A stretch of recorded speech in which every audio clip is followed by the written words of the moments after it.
Today, J.J. Redick looks for history, a chance at a 51-year-old scoring record that many thought would stand forever. And he has a lot of support here on the road at the sold-out Wachovia Center in Philadelphia. It's all part of Judgment Week, presented by Cisco Systems. As the #1 team in the country, Duke travels to Philadelphia to take on the Owls of Temple. Good afternoon, everybody. Mike Patrick along with Lenny Elmore. It's great to have you with us. J.J. Redick needs only 9 points for an all-time ACC scoring record, but he's facing a defense that's a little odd for most shooters and gives a lot of guys trouble, Len. They certainly do. When you talk Temple defense, you're talking a matchup zone. They start 6'6", 6'6", and 6'5" across that front line, the kind of size and length that has given J.J. Redick trouble in the past. Now, this is a team that's got to be able to double Redick on the wings and make it difficult for him, make him give up the ball. The last time these two teams played, Redick had 22 points, but only 8 field goal attempts, and all of them threes. Doris Burke will be working the sidelines for us. Doris has more on J.J. right now. Mike, his physical transformation is easy to see. All one need do is look at his physique to know that he's changed his body. His mental maturation, you have to look for a bit more subtle clues. Last game out against Georgia Tech, it was a struggle and a mighty one for J.J. Redick. At one point, he was just 2 of 17 from the floor. He said a season ago, that would have been it. I would have turned it off, shut it down, and been content to finish with 4 points. His mental maturation now allows him to think next play all the time. That will help as Duke marches toward March. Doris, thank you very much. Len, how about your Star Watch this afternoon? Well, you can't have a Star Watch without J.J. Redick, averaging 32 points over the last 6 games. His 28.7 points per game, the highest ACC scoring average since the great David Thompson's 29.9 and 74.75. And Marty Collins, prototype 2-guard, top 5 in A-10 scoring, leads them in steals. He's got the size, the fluidity, and he makes plays for himself and others. Take a look at the starting lineups for both ball clubs. The familiar 3-guard setup for Duke: Paulus, Redick, Dockery, with McRoberts, the freshman, and Williams, the All-American, up front. For Temple, you've got Marty Collins and Mark Tyndale, along with Deion Dakins, Antoine Robinson, and Wayne Marshall. Dakins will be starting for a key member of this ball club, Dustin Salisbury, who is not in the starting lineup because he has a bad back. And hopefully he'll get some significant playing time today. This telecast available on ESPN HD, presented by the Dish Network. Over 20,000 people here at the Wachovia Center in Philadelphia. An awful lot of blue in these stands right here. This could be an away game, but the Owls are well represented. You can see some of that maroon out there as well. Mike Krzyzewski now number 11 all-time on the coaching win list. 674 victories in his 26th season as the head coach at Duke. And he went into the Hall of Fame the same year as John Chaney, the Temple coach. Both inductees a few years ago.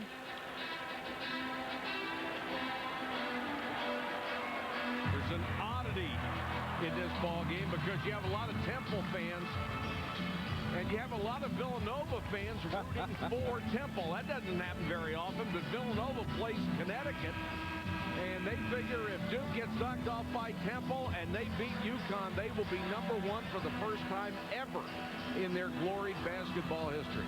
And there is John Chaney, 739 career victories, just behind Mike Krzyzewski. He is 13th on the all-time list. Well, this will be a terrific matchup. Duke leads the nation in scoring, about 84 points a game. Temple only gives up about 58 points, but in 5 games with Duke, the last 5 games,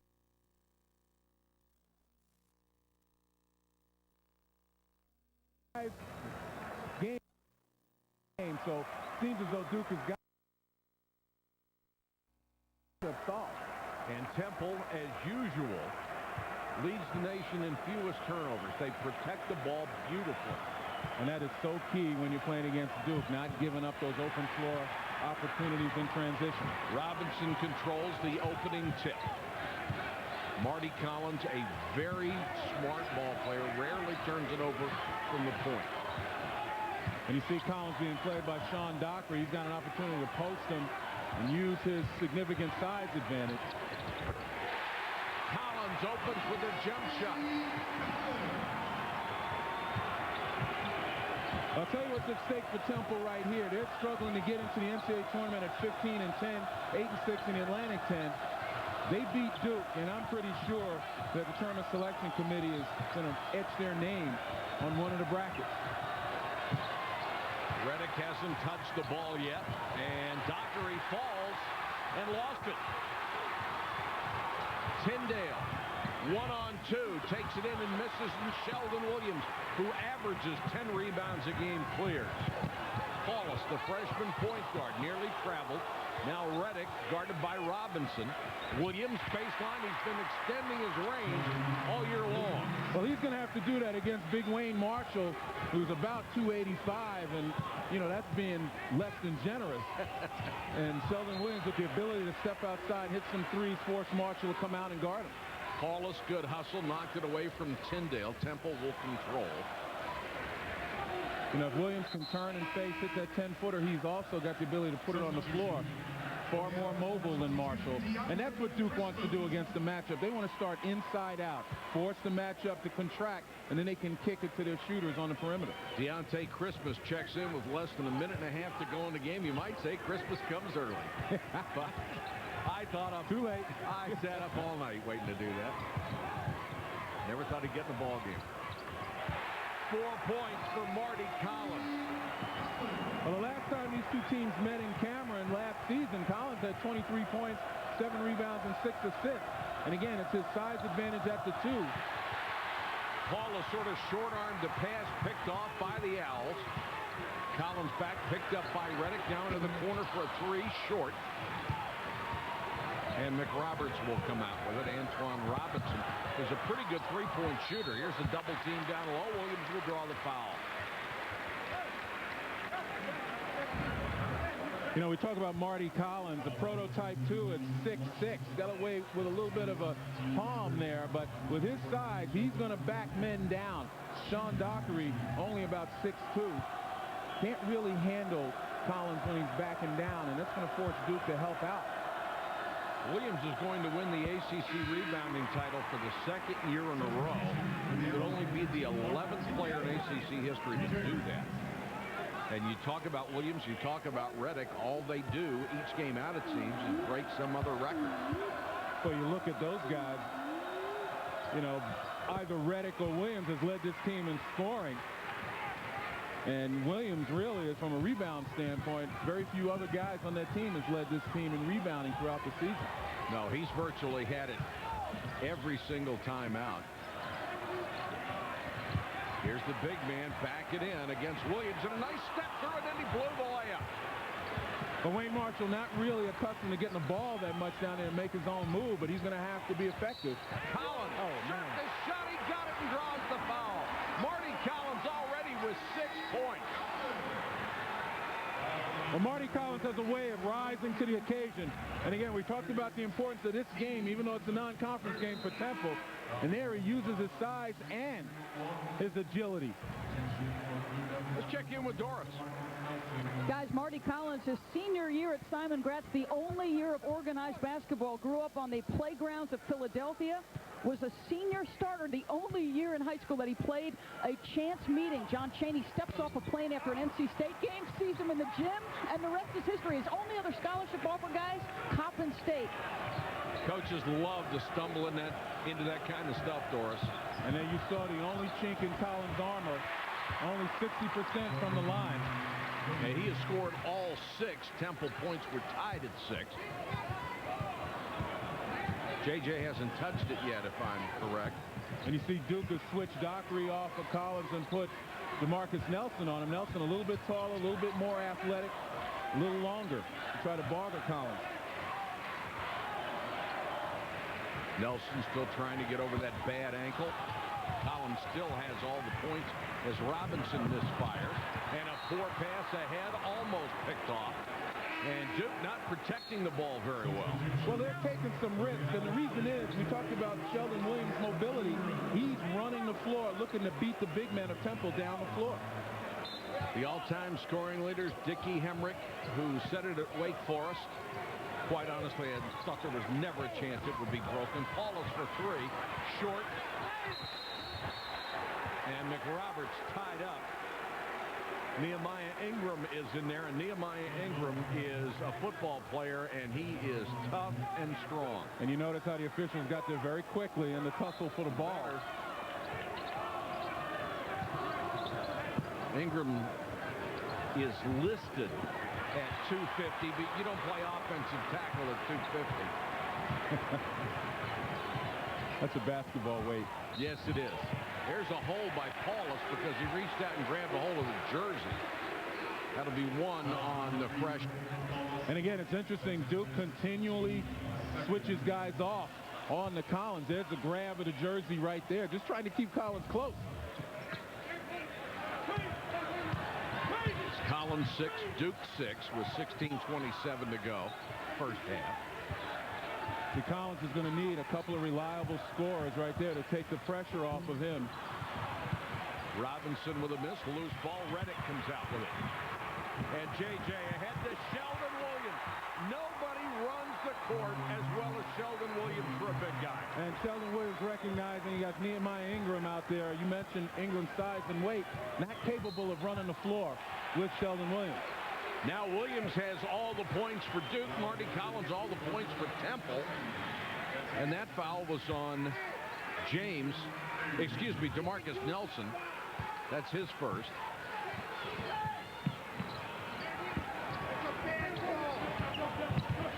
Collins trying to penetrate. 3-second violation.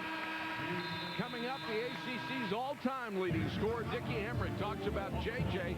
breaking his 51-year-old scoring record.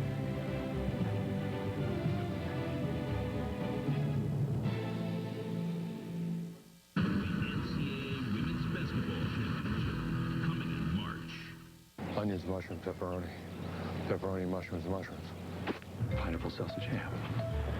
Ham, cheese, pepperoni. Pineapple sausage, green pepper. Pepperoni, sausage, guacamole. Mushrooms, onions, cheese. Mrs. Stevens. Mushrooms, ham, sausage. Green pepper, onions, ham. Sausage, mushrooms, thank you. The possibilities are endless with the 5-5-5 deal. 3 medium one-topping pizzas, $5 each. Get the door. It's Domino's. So, honey, if you were going to be with one of my friends, who would it be? Tell me. I'm not going to be mad. I'm just curious. I just want to know which one you think is the hottest. Danielle? How about Abby? Introducing high-endurance hair and body wash. Is it Paige? The first hair and body wash from Old Spice and the easiest way to get clean from head to toe. Don't you wish everything was this easy? Paige, isn't it? Love me or hate me. It's one or the other. Always has been. Hate my game, my swagger, hate my fadeaway, my hunger. Hate that I'm a veteran, a champion. Hate that. Hate it with all your heart. And hate that I'm loved for the exact same reasons. ESPN's exclusive presentation of college basketball is presented by Cisco, changing the way people work, live, play, and learn. Innovation powered by Cisco. Duke leads Temple early, 8-6. We've talked about Dickie Hemrick and his scoring record. We asked him about the other Blue Devils that have given his record a run. It's been threatened by several Blue Devils before. Johnny Dawkins, Christian Leitner, the G-Man. And I guess after a while, them Devils will catch up with you. But better to be broken by a Devil than a Tar Heel. And that was the biggest smile during that interview when he came up with that line. Lets you know where his sentiments lie, doesn't it? Well, if nothing tells you about the ACC, that will. Paulus open for three. In and out. McRoberts got the tip. McRoberts has just shown more and more as the season has worn along. He's going to be a special player at Duke. Well, he's had 3 consecutive double-figure games, averaging 11 points, 5 rebounds in those games. He's starting to assert himself. And they're going to call Martin Tyndale for a push-off. That was a little ticky-tacky right in front of us and right in front of one of the officials. And you just saw Josh McRoberts there against the zone. It's a matchup zone with some man principles, but against the zone, you can rebound well, and neither of these teams rebound extraordinarily well, both in minus territory and rebound margin. Williams has not missed a shot. He has 10 early points. And again, Duke focused on getting the ball to Sheldon Williams to try to force that matchup, which is extended to try to cover Redick in the perimeter, force that matchup to condense itself, to contract. Temple has turned it over 2 straight possessions, and now the big man, Wayne Marshall, 6'11", 285, gets his first bucket.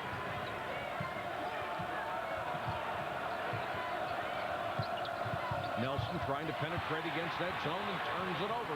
Collins was ahead of the pack, but Dustin Salisbury couldn't get him the ball. Well, Salisbury, we talked about him at the beginning of the telecast, missed the Richmond game, their last game, with a sore back.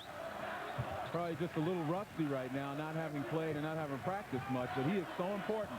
In 14 Temple wins, Salisbury's averaged 15 points, and in their 10 losses, he's averaged 5. So he's a guy that Temple sorely needs out there and involved in the offense. And he's as good a rebounder as they have. Nice pass by Marty Collins, and the easy layup for Dakins. And do you realize, Mike, that that's Dakins' first field goal attempt in 13 games? Doesn't look to shoot, does he?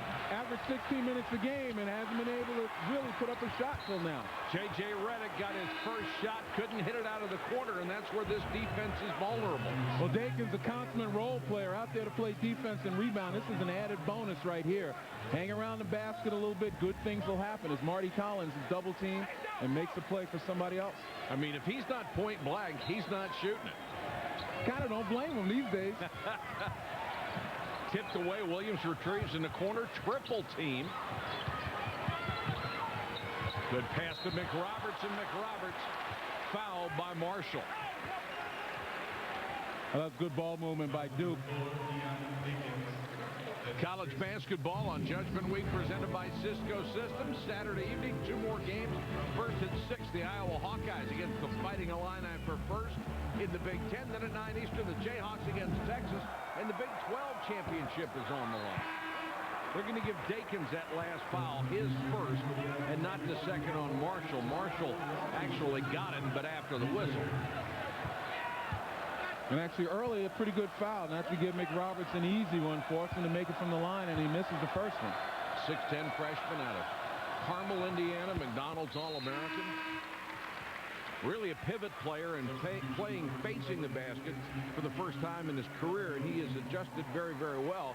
You have to imagine next year he'll be back in the pivot, and they expect a lot of big things from him. Well, he has definitely shown some promise. I mean, you can't really compare him to Tyler Hansbrough, because Hansbrough has to be the man inside for Carolina. Doesn't he ever? McRoberts playing behind the best big man in America, probably, in Sheldon Williams. Temple trying to be very patient. Redick, who has improved his defense so much. Marshall over Williams. And Sean Williams does a really good job not committing silly fouls. If somebody has really good position on him, he just lets him go. There's not much else you can do. And see right there, he can't move Marshall out of the way. But he can get good position, though. Nelson! That's how valuable he can be to Duke at 6'3". Not only is he the leading high school scorer of all time in California, he was the 3rd leading rebounder at 6'3" in the state. Well, he battled the most athletic player on that Duke team, and he was down there when the big guys were out at half court. Nice play by Salisbury. Penetrates against Redick and scores. Temple back within 1. And you see the matchup, the middle guy, Antoine Robinson at times, kind of a 2-1-2 matchup. The middle guy is the one who runs and tries to get to the wings in time to stop any penetration. Robinson gets his first. Only the 4th team foul here in the first half against Temple. Non-shooting foul, and Duke will inbound. You can see when Robinson comes out at 6'8" on Reddick's side, there's just not much room to do anything. Dockery wide open for three, short. Well, you got to make the ones that are wide open. And that's what Temple's defense right now is doing. I mean, they're not doing a great job on Sheldon Williams. They're not getting to him in time on the post. But they're forcing Reddick and others to give it up and forcing Paulus and Dockery to kind of beat him. That's going to be a hold on Melchione trying to put pressure on full court. Number one on the senior. Pennsylvania native getting to play closer to home. Fourth team foul now on Duke as Williams gets a breather. When he comes out, McRoberts able to go into the middle. Collins down the lane, switches to the left hand. That's what Marty Collins can do for you. He has 8. You really like his game, don't you, Lenny? Absolutely. You just saw a terrific change of pace swivel. Collins with a steal and then thrown away as Salisbury wasn't looking. Reddick back the other way with a runner. His first 2. Now only 7 shy of Dickie Hemrick's record. But I tell you what, I've seen J.J. Reddick play long enough. He's not thinking about the record. All he's thinking about is winning a ball game. And right, and he's playing within the team concept. The focus is on getting Sheldon Williams the ball, and that's what he's done. Good defense on Collins, but then Collins gets the rebound. Marshall powers it up. McRoberts fouled him. Mike, you asked me if I like Marty Collins. I'll tell you, consummate two-guard. Look at the change of pace. Just a little bit between the legs and then blows by. And again, using that athleticism to get to where he wants to be. How's business? We got new cars for our execs. What do you got? We've got a secure network. We don't have to commute. Check. Company barbecues? Secure network. We commingle 24/7. Yoga. Stress reduction. Secure network. No stress. Check. Espresso bar.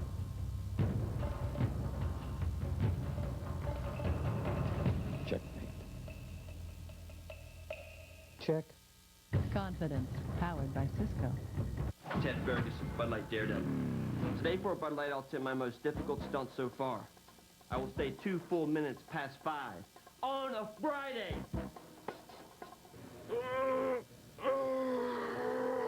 Hey, Ted. See you, Jesus. Hey, time! Get him up. Ted, get out. Ted, can you hear me? I need a Bud Light. Don't you give up on me, Ted. Refreshingly smooth Bud Light. Always worth it. Put that on my review. Oh, yeah. Have you ever heard of a man turning into a dog? Well, they all do eventually, don't they? On March 10th. Honey? Last night I turned into a dog. Then I turned back into being human. If you're tired of working like a dog. Objection, Your Honor. Mr. Douglas. Did you just growl at opposing counsel? It's time to unleash your wild side. Tim Allen. You sure you're okay? Yeah. The Shaggy Dog, rated PG, starts March 10th. Now it's time for ESPNU's pride of the program. In the spotlight, St. Joseph's.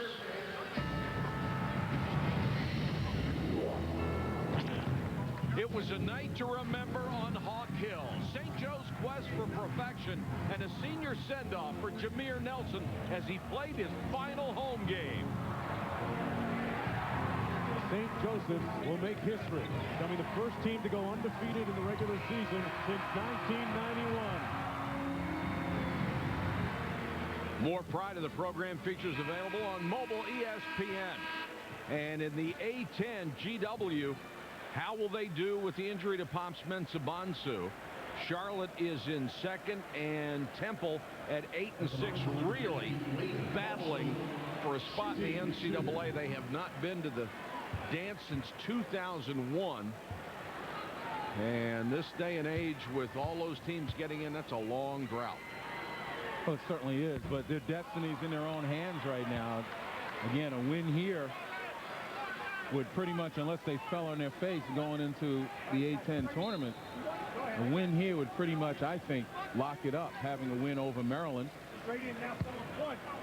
GW, of course, one of the few teams left undefeated in their conference. The Colonials, with their best ranking since the early 50s, 13-0 in the A-10. And Carl Hobbs has just done a tremendous job, gotten that up-tempo game, pressure. Got some pretty good ball players that support it. You look at the attention that J.J. draws, double teams, and I mentioned when he gets to the wings, look for the double team, try to get the ball out of his hands. Watch him run the floor on the baseline as one guy, Ingram, comes up, but there's the double. Foul was on Salisbury on the previous possession. This one will be on Marty Collins, and that's his first. And McRoberts will go to the free throw line.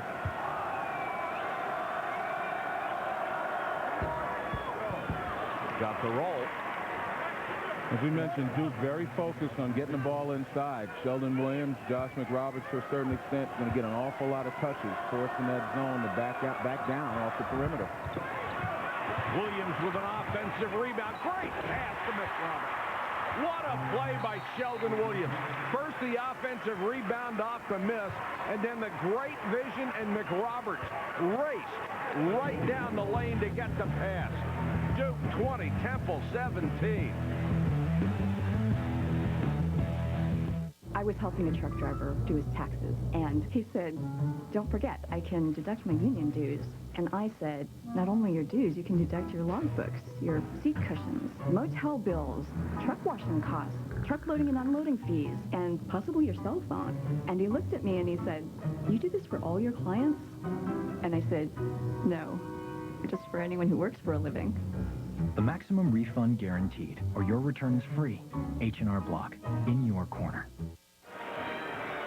Duke by 3 here at the Wachovia Center in Philadelphia, and Josh McRoberts, the freshman from Duke, over the last several games has really started to come around. Mike Krzyzewski says you see it in his free throw shooting where he's just so much more comfortable. Lenny, it was at Virginia Tech back in late January when they made a concerted effort to get him closer to the rim where his comfort zone is. His level of play has risen with that change. Well, you certainly do, Doris, have to get guys involved and continue to remind them how important they are to the team. And talk is one thing, but if you start calling their number out there, then they start to feel it. And I think Josh McRoberts has really picked it up, primarily because his team now understands how important he is, and so does he. Salisbury for 3. Williams with another rebound. Duke with 6 offensive boards so far in this game and 7 second-chance points. And there's a travel on Paulus. Yeah, Paulus tried to stop, and it looked like the logo in the center of the arena probably had a little sweat on it, and he kind of slipped to check those shoes. To check the logo if people are tripping over the logos. Collins picked up again by Dockery. There's been a tendency sometimes when those lines kind of jump up and make you trip over. Tyndale. Temple not getting a whole lot as Tyndale with the steal kicks it back out to Robinson into the lane. I'm going to say they're not getting a whole lot out of their defense or a whole lot out of anybody else but Marty Collins, but that time they solved both those questions. Well, again, the pressure on Paulus, and again, the size and length really gives him problems. Look at that. He can't get through the middle because he's got 6'5" and 6'6" blocking his pass, and when they extend their arms, it makes them really long. Dockery, nice dish to McRoberts. Has it blocked. Salisbury, the second man, got a chunk of it. And this has got to be the first time Paulus has ever faced this big and this tough a defense. Well, you see right there, Tyndale with the deflection and does a nice job of not throwing the bad pass and waiting for his teammates to run with him. That's the one thing about Temple players. Regardless of their record, you can always rely on them for exercising pretty good judgment. 3 is short, and a nice little bit of coaching by Mike Krzyzewski as he gets Paulus out of the ball game. He's not yelling at him or anything. He just tells him what he wants him to do as he brings him out of the ball game and lets him watch a little bit from the bench. And that was a great example of what Sheldon Williams does in changing shots, and now he beats his man down the floor. Boy, he hustles. He just hustles constantly. And we've talked about this several times this year, Len. Because of all the publicity J.J. Redick rightfully gets for the brilliant shooter and scorer and leader and everything else that he is, it tends to overshadow Sheldon Williams, and that's a shame because he's such a great player in his own right. Oh, absolutely. And my point all along has been when you talk player of the year, you know, Adam Morrison or J.J. Redick will in all probability get it, and they will deserve it. But you can't talk about defense. You can't talk about scoring. You can't talk about dominance on both ends and then leave Sheldon Williams out of the conversation. And you can't talk about possibly winning a national championship if Sheldon Williams is not an integral part of it. Well said. Well said. The time he had his only 4 game of the season against Georgetown, Duke loses. Only had 4 points that game and really wasn't a factor down low. So it shows you how important he is for this attack.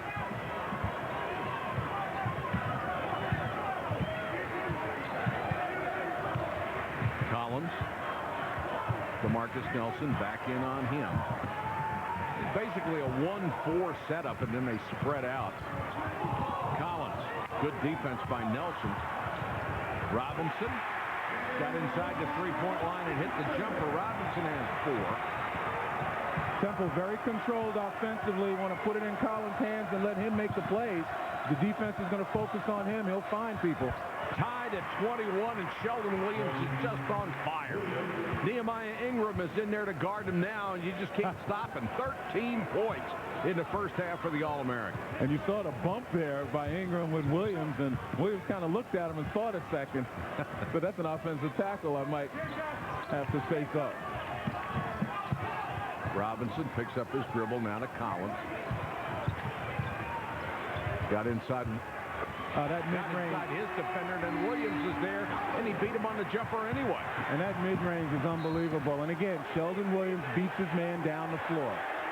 And Nehemiah Ingram, who was labeled by his own coach last year, John Chaney, as a goon in that hideous incident, with a hard foul against Sheldon Williams, and both players whooping at each other. Well, Mike, that's a push right there, trying to stop him from scoring. Now, 2 ways to look at that. One, yes, Ingram will foul you hard, no question about it. But when you're a big guy in today's game, you got to expect to get bumped around and knocked around. And when you're a very good big guy, you got to expect people to come after you. Sheldon Williams did a nice job of holding his cool. But, you know, there have been complaints about Ingram. He steps on your feet down low. He pushes you in the back. He does a lot of things. You know, when I played, even that many years ago, you had people that were willing to come in the game and try to get you off your game by playing you very physically. Now, that was not a dirty play. That was just a hard play. But, unfortunately, Ingram's reputation precedes him. Oh, just years ago, just about everybody had one of those guys. I mean, you'd see coaches recruit football players to simply come out and be a hatchet man. Well, you want guys to take up room for sure, and you definitely want guys. Here's Ingram again away from the basket, and they're going to get Ingram for an offensive foul.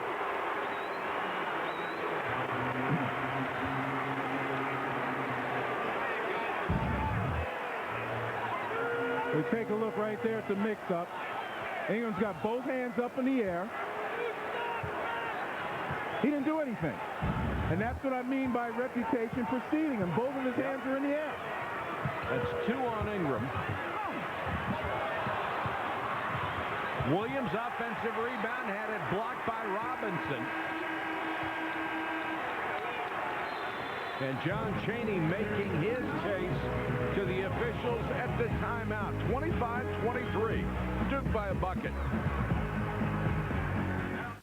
Right now at Red Lobster, choose your 2 favorites from 5 of our most irresistible jumbo shrimp dishes, like jumbo scampi, hand-breaded crunch fries, or our new decadent lobster and crab stuffed shrimp. That's jumbo shrimp, only at Red Lobster. Being able to track packages is critical to our customers. That's why we've developed a more advanced scanning system. You see, we take delivering information as seriously as delivering packages. UPS, what can Brown do for you?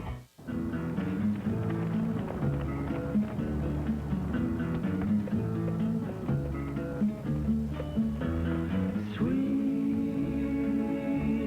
sleepy, warm, summer nights.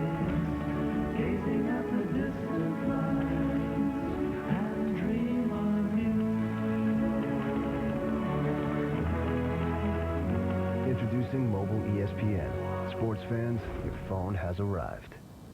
Hi, Matt LePay for Capital Ford. You've been seeing it all over TV, and now I'm here to tell you that you can drive the all-new 2006 Fusion for just $199 a month. Fusion delivers all the spirited attitude you're looking for, bold, confident styling, better than 30 miles per gallon highway, an MP3-capable audio system. And at Capital Ford, it's only $199 a month. Our lease means you're in a Fusion for $199 a month. Call 800-640-9646 or go to CapitalFordKia.com.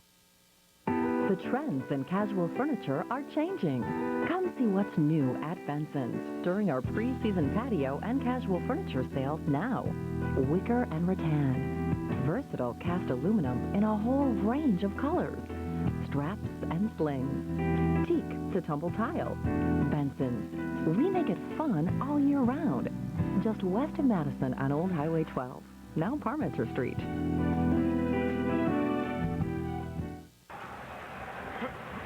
Last February, when St. Joe's played against Temple, John Chaney sent Ingram up to rough up the Hawks. Ingram broke John Bryant's arm on that play. Chaney was suspended for the final 3 games of the regular season in the Atlantic 10 tournament. Actually, he suspended himself. Ingram had 5 fouls in 4:02 of that ball game. Tonight, we've already had a couple incidents, Lenny. Yeah, and the one hard foul was definitely called a foul. That time with both hands up in the air and the defender's coming underneath him. He's trying to turn around. Certainly there's contact, but that's the situation where his reputation now got him those fouls. Let's check in with Doris. That incident last February led to some discussions about whether or not John Chaney would or should retire at season's end last year. He obviously did not do that. Now, in a Washington Post article this past November, it was brought up again with Temple's president, and he simply said this: "We will sit down and I would say at the end of the year mutually decide on whether or not he's going to continue." Guys, with all the good John Chaney has done, I don't think you want to have his legacy be remembered by solely that play. He's been an excellent coach, a Hall of Fame coach. Absolutely not. And, you know, we don't want to remember him with that type of legacy. And again, I've mentioned it before. It is absolutely wrong what Nehemiah Ingram did, particularly that push at the end. It wound up breaking John Bryant's arm. But in the end, there are many coaches who do just that. They just don't articulate it the way they do to get somebody in there and play physical basketball. But you got to play physical basketball fair, and you got to play clean. Marty Collins forced that last shot.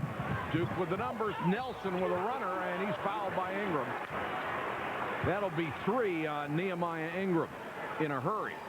And see, Ingram doesn't have the mobility to come to penetration, get there quickly enough, and do some of the things John Chaney would like him to do. John Chaney has him in there primarily to kind of push Sheldon Williams off the mark a little bit, push him further away from the basket, use that big body to keep him from the basket. All that other stuff is not the intent of having Nehemiah Ingram in that ball game. Nelson short on a free throw. That was the 10th personal against Temple, so Duke will shoot 2 the rest of the half. And, you know, Mike, my thing is, yes, Ingram made a mistake last year, a serious mistake, and he paid for it, and so did the coach. But, you know, this is another year, and you can't use that against him to make calls. And he also has to recognize that he is the center of attention. And anything that's even borderline, he's got to refrain from. Otherwise, he's hurting his team. It's going to be a foul on Nelson. And, of course, it has nothing to do with the crew that's working today's game. They're doing, I think, a good job outside of that one call. But last year's crew was just as at fault as John Chaney and Ingram were because they let it go on. And that's so important early for the officials to try to control the game. And I can live with the foul that they call on Ingram that might not have been a foul simply because it's going to make it a tighter and more controlled game from a physical standpoint. Both teams are now on notice. Plus, they've called this whole thing pretty closely.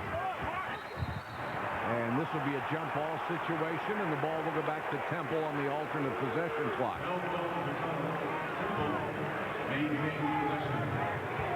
And you factor in the level of need in this game for Temple.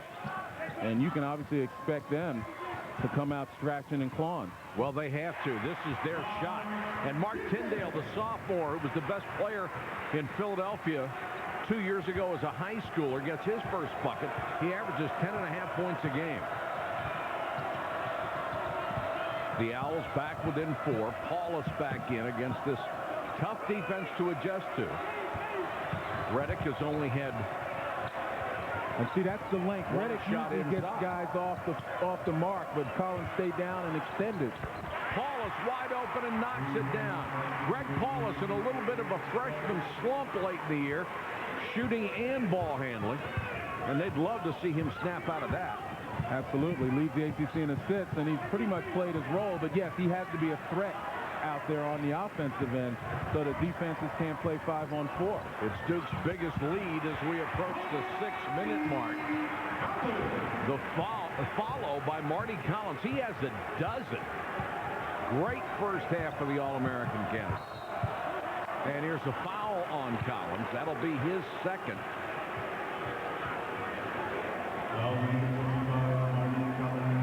J.J. Reddick, 4 points in the first half in his last time out. Today only 2 points, and he's pretty much been dominated by this Temple defense, and to his credit, he hasn't forced anything. Right. J.J. Reddick knows that he can pick his spots in this particular offense, and part of it is because he's so well conditioned and he moves so well without it. Guys get tired chasing him, and somewhere along the second half in a situation like this, he's going to find an opening where he can bust out. And he's just waiting for that opportunity. He and Marty Collins are so much alike in that regard. They just play virtually every minute of the ball game. Both of them lead their respective conferences in minutes played. And Collins will sit right now with that second foul and 5:50 to go. Paulus rolls this one in. And it's a critical time, obviously, for Temple. You know, can't afford down 6, can't afford to turn the ball over. They've got to be able to match Duke in scoring. Boy, from the pro line. And beyond. Christmas just launched one. Reddick open and off. He's missed 2 threes, one out of the near corner and one here. And now we've got pushing and shoving again. Everybody a little bit chippy today.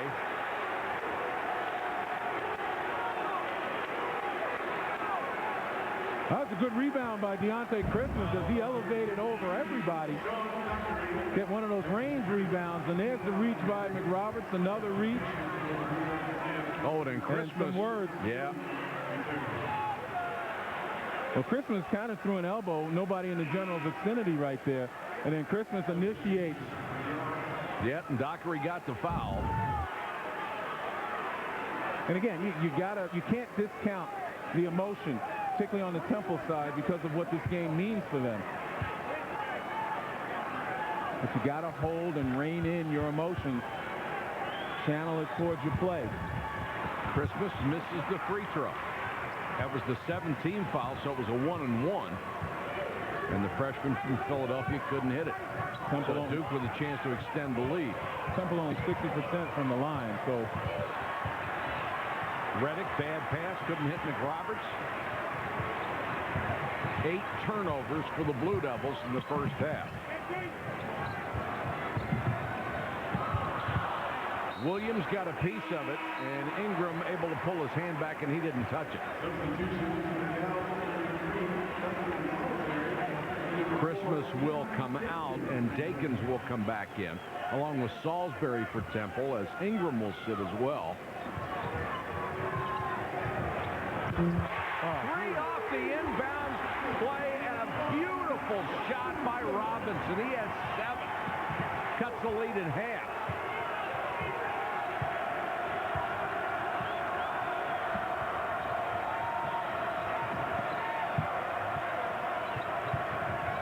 Paulus, the lob too high for Williams, but Williams was pushed. Didn't like that call? Well, when you're battling for position, all of a sudden the lob comes and you're jumping up. You know, your bodies are already there. As I said, when you're big guys underneath, some contact, if you're going to allow some contact, that's the kind of contact you got to let go. I mean, both of those guys are banging up against each other. All of a sudden, Williams goes up in the air. The contact is still there. And it looks as though the guy moves underneath him. Well, one of the fans thought it deserved a one-arm salute, obviously. Williams, who is now 5 out of 7 from the line, has 15 first half. You see where he is at both? Well, he's backing up. Dakins is backing up a little bit. So, yeah, I would say that was probably more of a foul than not. Dakins trying to hold his position down low.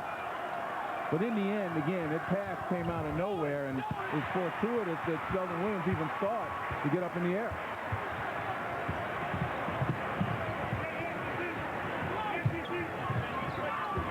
Temple down by 3. Clark against Paulus. Fadeaway jumper. Got it! Nice move by Chris Clark, the sophomore from Narberth, Pennsylvania. Boy, John Cheney reaching into his bench, not sure of what he's going to get. But so far, he's had guys come in and fill the role.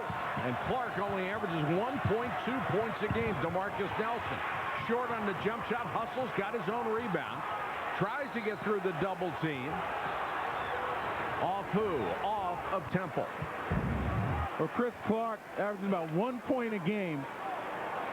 And there, the little man really penetrates, uses the fadeaway to shoot. You can tell, obviously, this Temple team is ready coming off his bench.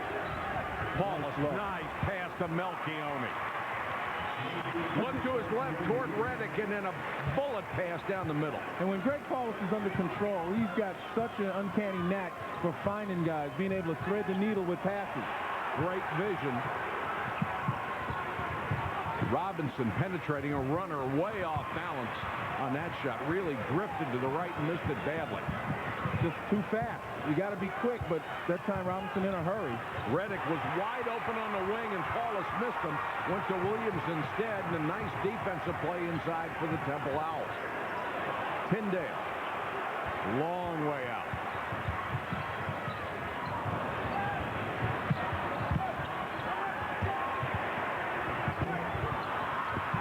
Three is short, and Williams snags another rebound. 6 for Sheldon Williams in the first half, who is averaging 18.6 points, 10 rebounds a game. And it just shows you how important rebounding is. If you can hold the team who's trying to make a comeback to 1 and out and then capitalize on the other end. Reddick missed it badly. Melchione saved it back to Reddick. And how many times have you seen him miss a wide open 3? 5, 6 maybe? Right now, I think J.J. Reddick is out of rhythm, and I think that this matchup zone has had a lot to do with it, and the fact that he's had to play pretty tough defense, and he's been successful at playing good defense thus far. Salisbury's got him one-on-one right now. Pull-up 3 by Salisbury, way out. Williams snatches down his 7th rebound. Duke still leads by 3. Both teams a little cold right now. Well, if you're Temple, you like to see a little bit more ball movement and get the Duke defense out of whack. Paulus was open, now Reddick.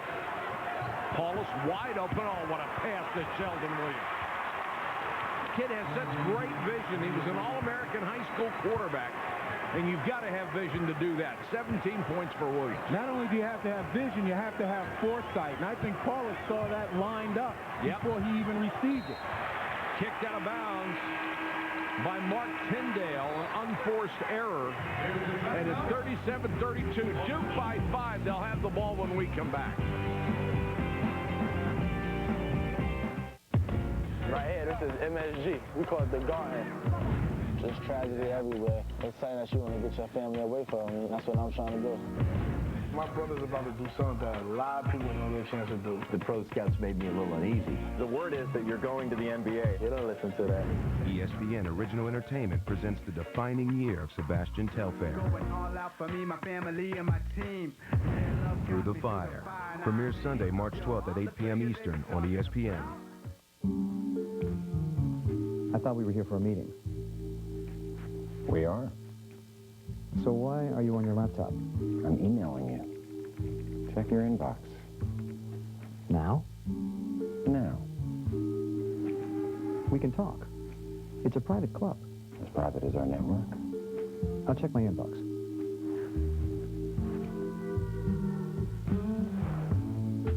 Privacy. Powered by Cisco. Taco Bell's Crunchwrap Supreme. Beefy, melty, crunchy, cool, classic Taco Bell taste. Loaded into a flour tortilla and grilled for maximum portability. For classic Taco Bell tastes that are good to go, think outside the bun. Now you can rev up your lifestyle in a Dodge Charger or Dodge Magnum. Get an available fuel-efficient 3.5-liter V6 or the legendary power of a heavy V8. Plus all-speed traction control and a 5-star government frontal crash test rating. Right now, qualified returning lessees can lease a Dodge Charger for $349 a month. Hurry, offer ends February 28th. Open up a Magnum or unleash a Charger now at your Dodge dealer.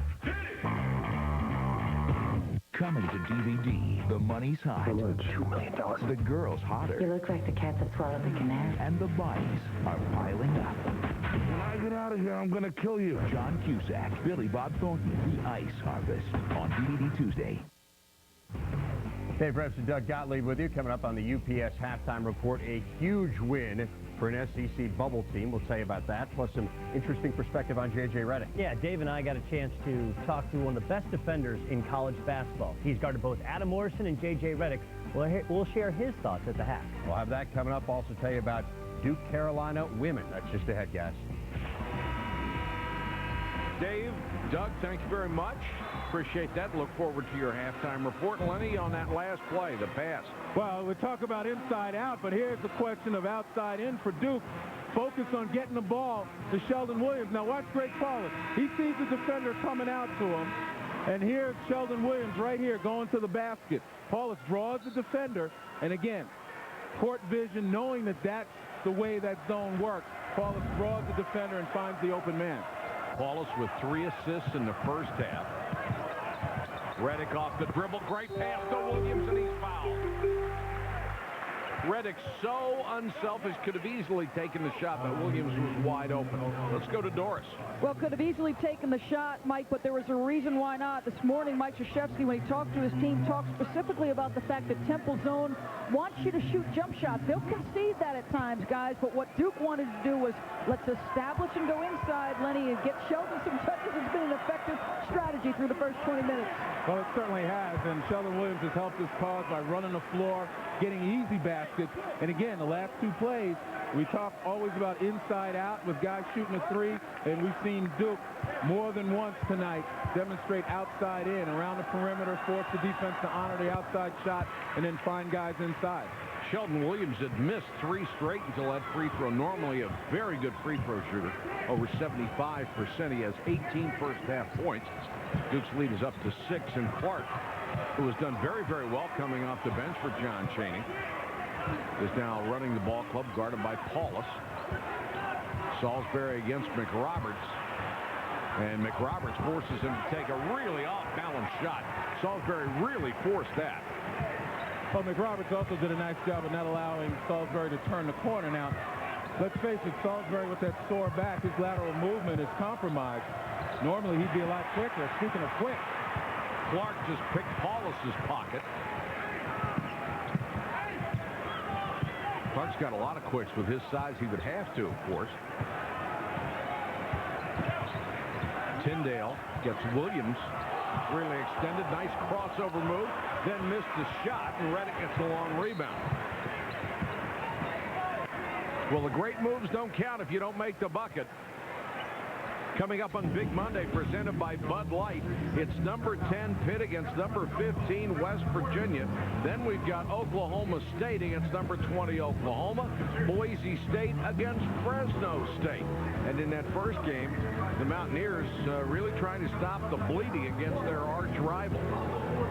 Well, they certainly have. And if you look at last year, West Virginia went through a slump like that, but it was a lot earlier in the season. They were able to recover from it and really build momentum going into the tournament. You know, if you're John Beilein, you hope your guys can begin to build that momentum. And speaking of momentum right here, J.J. Redick, a little bit out of rhythm. The defense has something to do with it.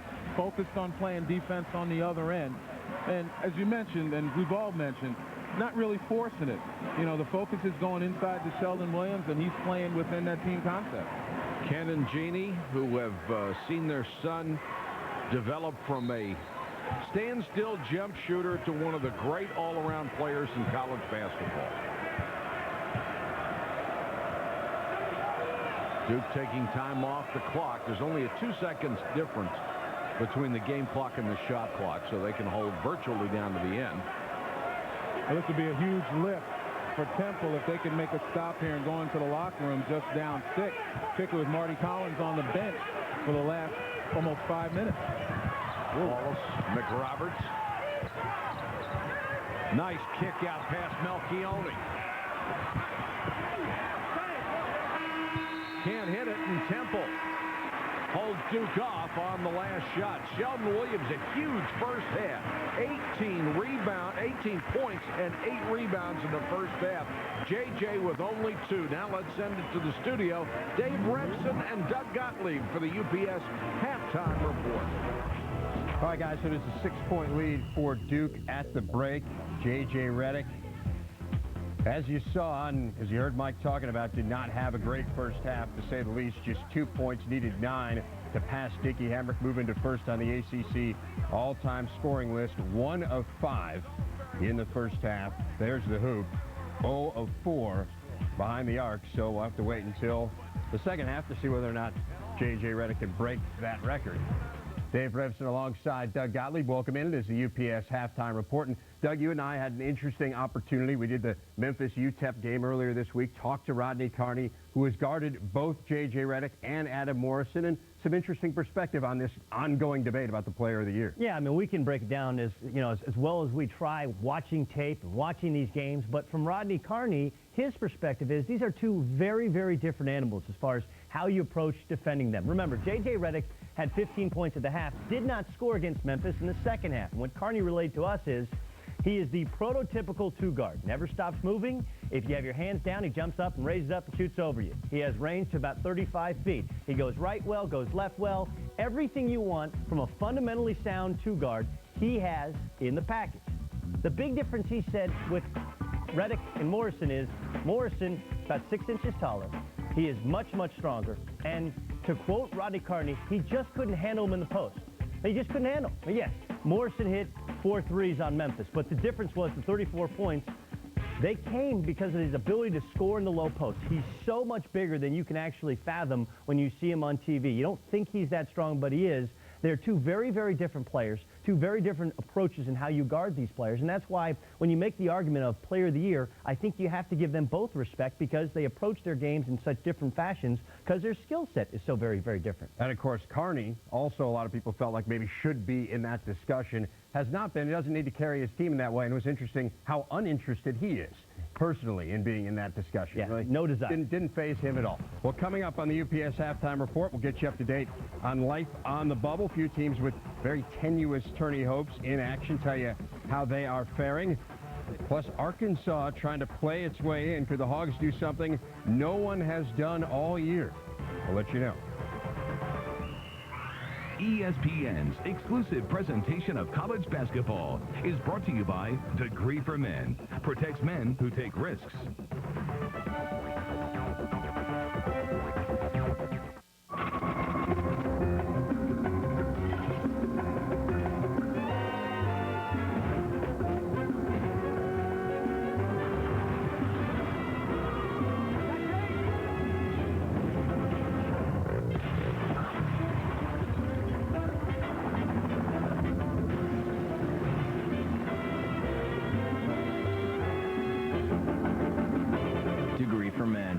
Times the protection for men who take risks. Spicy premium chicken sandwich, please. Look who's trying to add some flavor to her life. Might take more than a sandwich.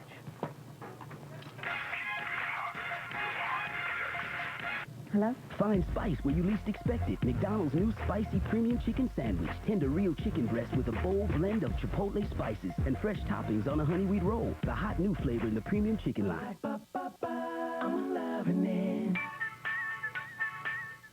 Now you can rev up your lifestyle in a Dodge Charger or Dodge Magnum. Get an available fuel-efficient 3.5-liter V6 or the legendary power of a heavy V8. Plus all-speed traction control and a 5-star government frontal crash test rating. Right now, qualified returning lessees can lease a Dodge Charger for $349 a month. Hurry, offer ends February 28th. Open up a Magnum or unleash a Charger now at your Dodge dealer.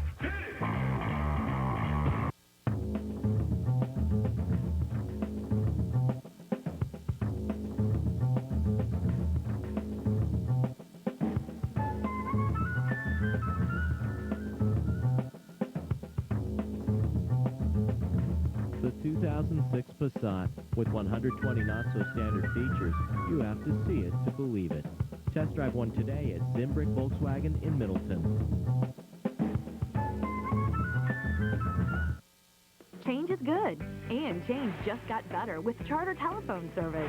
Keep your current phone number, save money, and get all your favorite services, including voicemail, call waiting, and caller ID for less than $40 per month, including unlimited calls to Wisconsin, the U.S., and Canada.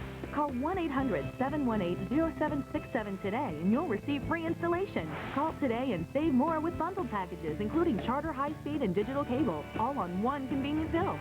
Call Charter today.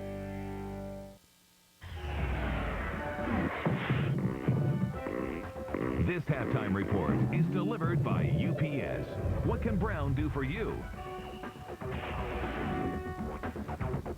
Duke on top of Temple, 38-32 at the break in Philadelphia. It's Judgment Week presented by Cisco Systems. Rolls on. Let's get you up to date on Arkansas. Fresh off wins over Florida and Bama, going to Tennessee. Vols 13-0 at home this season. C.J. Watson wearing number 53 in honor of the great Bernard King. Hits there. Vols by 6 at the half. They were up 14 with 8 minutes to go, but back comes Arkansas. Eric Ferguson, the big three, Doug. Yeah, Eric Ferguson set up off a Ronnie Brewer pass, as is this other beautiful pass from Ronnie Brewer, the 6'6.5" point guard, doing some things, bringing the Hogs back. Well, now Tennessee down 3. One last shot at it. They get it out to Jawan Smith. Misses that one, and Arkansas, first win in Knoxville since '94. They beat the team that was number 3 in the RPI coming into today. As we take a look at the Hogs' resume, obviously the RPI numbers won't be updated until the end of the day, but Doug, 3 straight impressive wins. Not just that, they come from 18 down against Alabama at home and win, and 14 down on the road at Tennessee and get a win. I got to tell you, barring an epic collapse against Auburn, Mississippi State, Arkansas probably in the tournament. Haven't been to the tourney since 2001. Michigan and Ohio State both coming off very impressive wins. That's impressive. Brent Petway, the reverse jam there. Wolverines down just 3. Later in the first half, it's Terrence Dial. Perfect seal and absolutely beautiful delivery. Still in the first, Ohio State by 4. J.J. Sullinger, that's what they do so well, lead the Big Ten in three-point percentage. And then it's Dials, the perfect complement inside, Doug. As Dials has gotten into shape, he has taken this team to just another level. About 20 pounds overweight to begin the season. Let's take a look at the Michigan resume right now, and what do we think of the Wolverines? Well, I think they're fine. I mean, look, they're playing in arguably, if not the best conference in the country, the second strongest conference in the country. They're probably RPI of 21 versus top 50, not great, but good enough. As long as they don't play Ohio State in the NCAA tournament, they're fine. Don't have a quality road win yet, and obviously it doesn't look like that's going to change. Syracuse and Georgetown. Georgetown up by 3. Jeff Green, the offensive putback and the foul. He finished with 18. Later in the second half, Georgetown up by 3. Jonathan Wallace, 4 Hoyas in double figures, including Wallace, who had 10. This is a Georgetown crew the seniors had never beaten. Syracuse, Brandon Bowman, Darrell Owens, 2 of them hooking up right here. They have beaten them now as Georgetown wins at 68-53, and Syracuse still with just 2 wins over the RPI top 50, Doug. It's not very impressive. Yeah, I'm not sure that the win at DePaul, if they can beat DePaul on March 2nd, I'm not sure that totally puts them in. Villanova at home, then they'll have a chance at Madison Square Garden. This is going to be a very shaky selection Sunday if they don't beat Villanova at home to conclude their season. 1-4 against ranked teams that only win against West Virginia on Big Monday. Colorado could ill afford a loss to Mizzou. Obviously, a win isn't going to do much good for Richard Roby and company. On top by 9 there. This is a team that finishes at Kansas, home with Iowa State, and having their way against Missouri. As you see, they're playing the final 3 minutes. It's a 20-point lead for the Buffs, trying to get in as potentially that 4th team in the Big 12. Yeah, now they have Missouri at home, Iowa State at home last game of the season. Iowa State blew them out in Ames. So first you have to win your 2 home games, and Kansas dominated them in Boulder earlier this year. That's an iffy game. You got to win the 2 home games to give yourself a chance. And those 2 top 50 wins, UNC, Wilmington, and Oklahoma. Coming up, number 1 versus number 2 in the women's game. Duke trying to avenge last month's loss against Carolina. This halftime report is delivered by UPS. What can Brown do for you?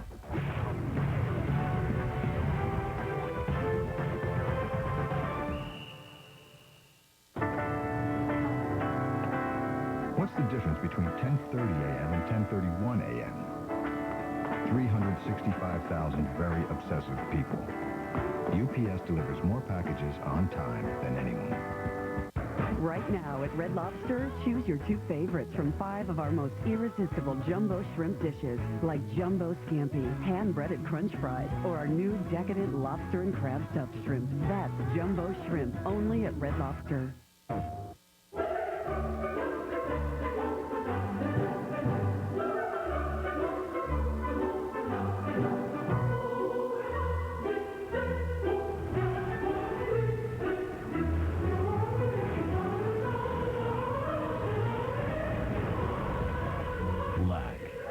In stores February 28th. Rated M for mature.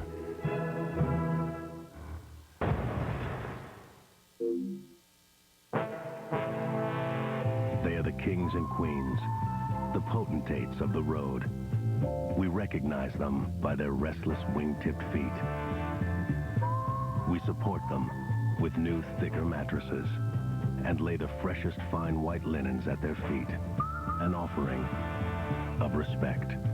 Our beds, ourselves, Courtyards changed it all for them. Rest well, my liege. Rest well.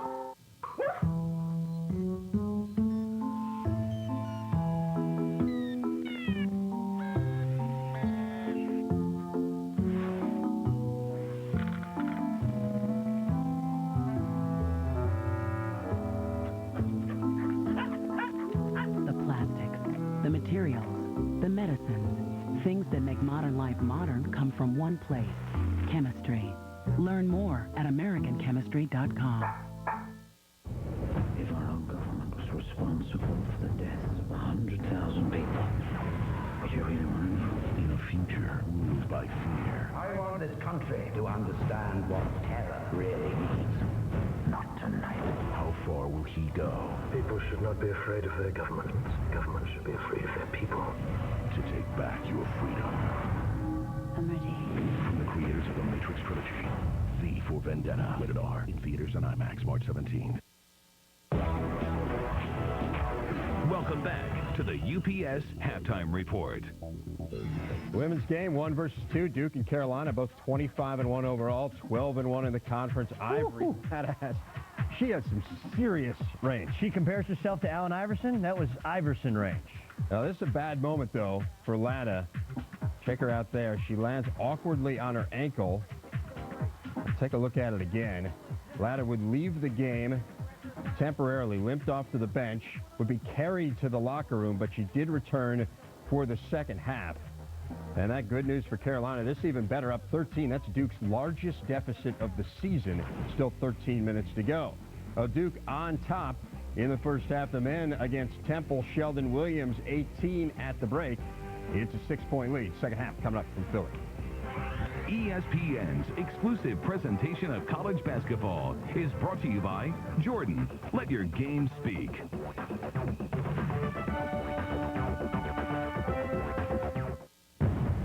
How's business? We got new cars for our execs.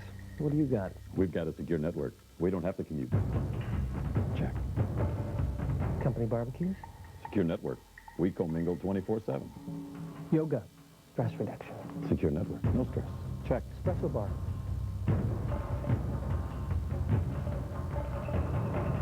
Checkmate. Check. Confidence, powered by Cisco.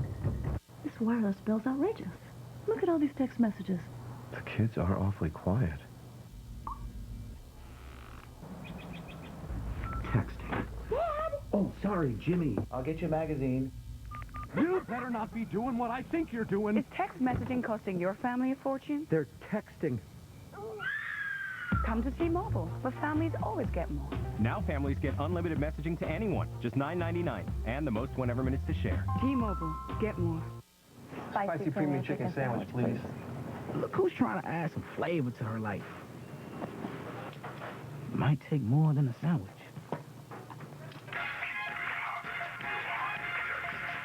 Hello? Find spice where you least expect it. McDonald's new spicy premium chicken sandwich. Tender real chicken breast with a bold blend of chipotle spices and fresh toppings on a honey wheat roll. The hot new flavor in the premium chicken line. I'm loving it.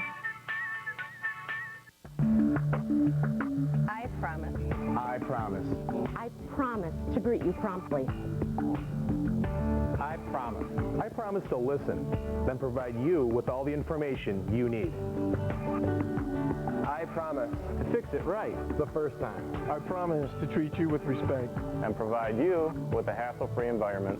I promise. At Zimbrick Eastside, a promise made is a promise kept.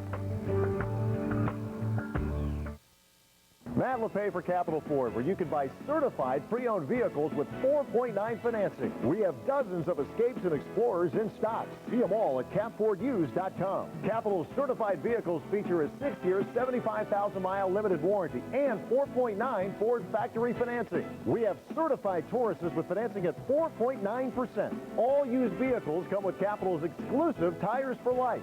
Call 800-640-9646 or go to capitalfordkia.com.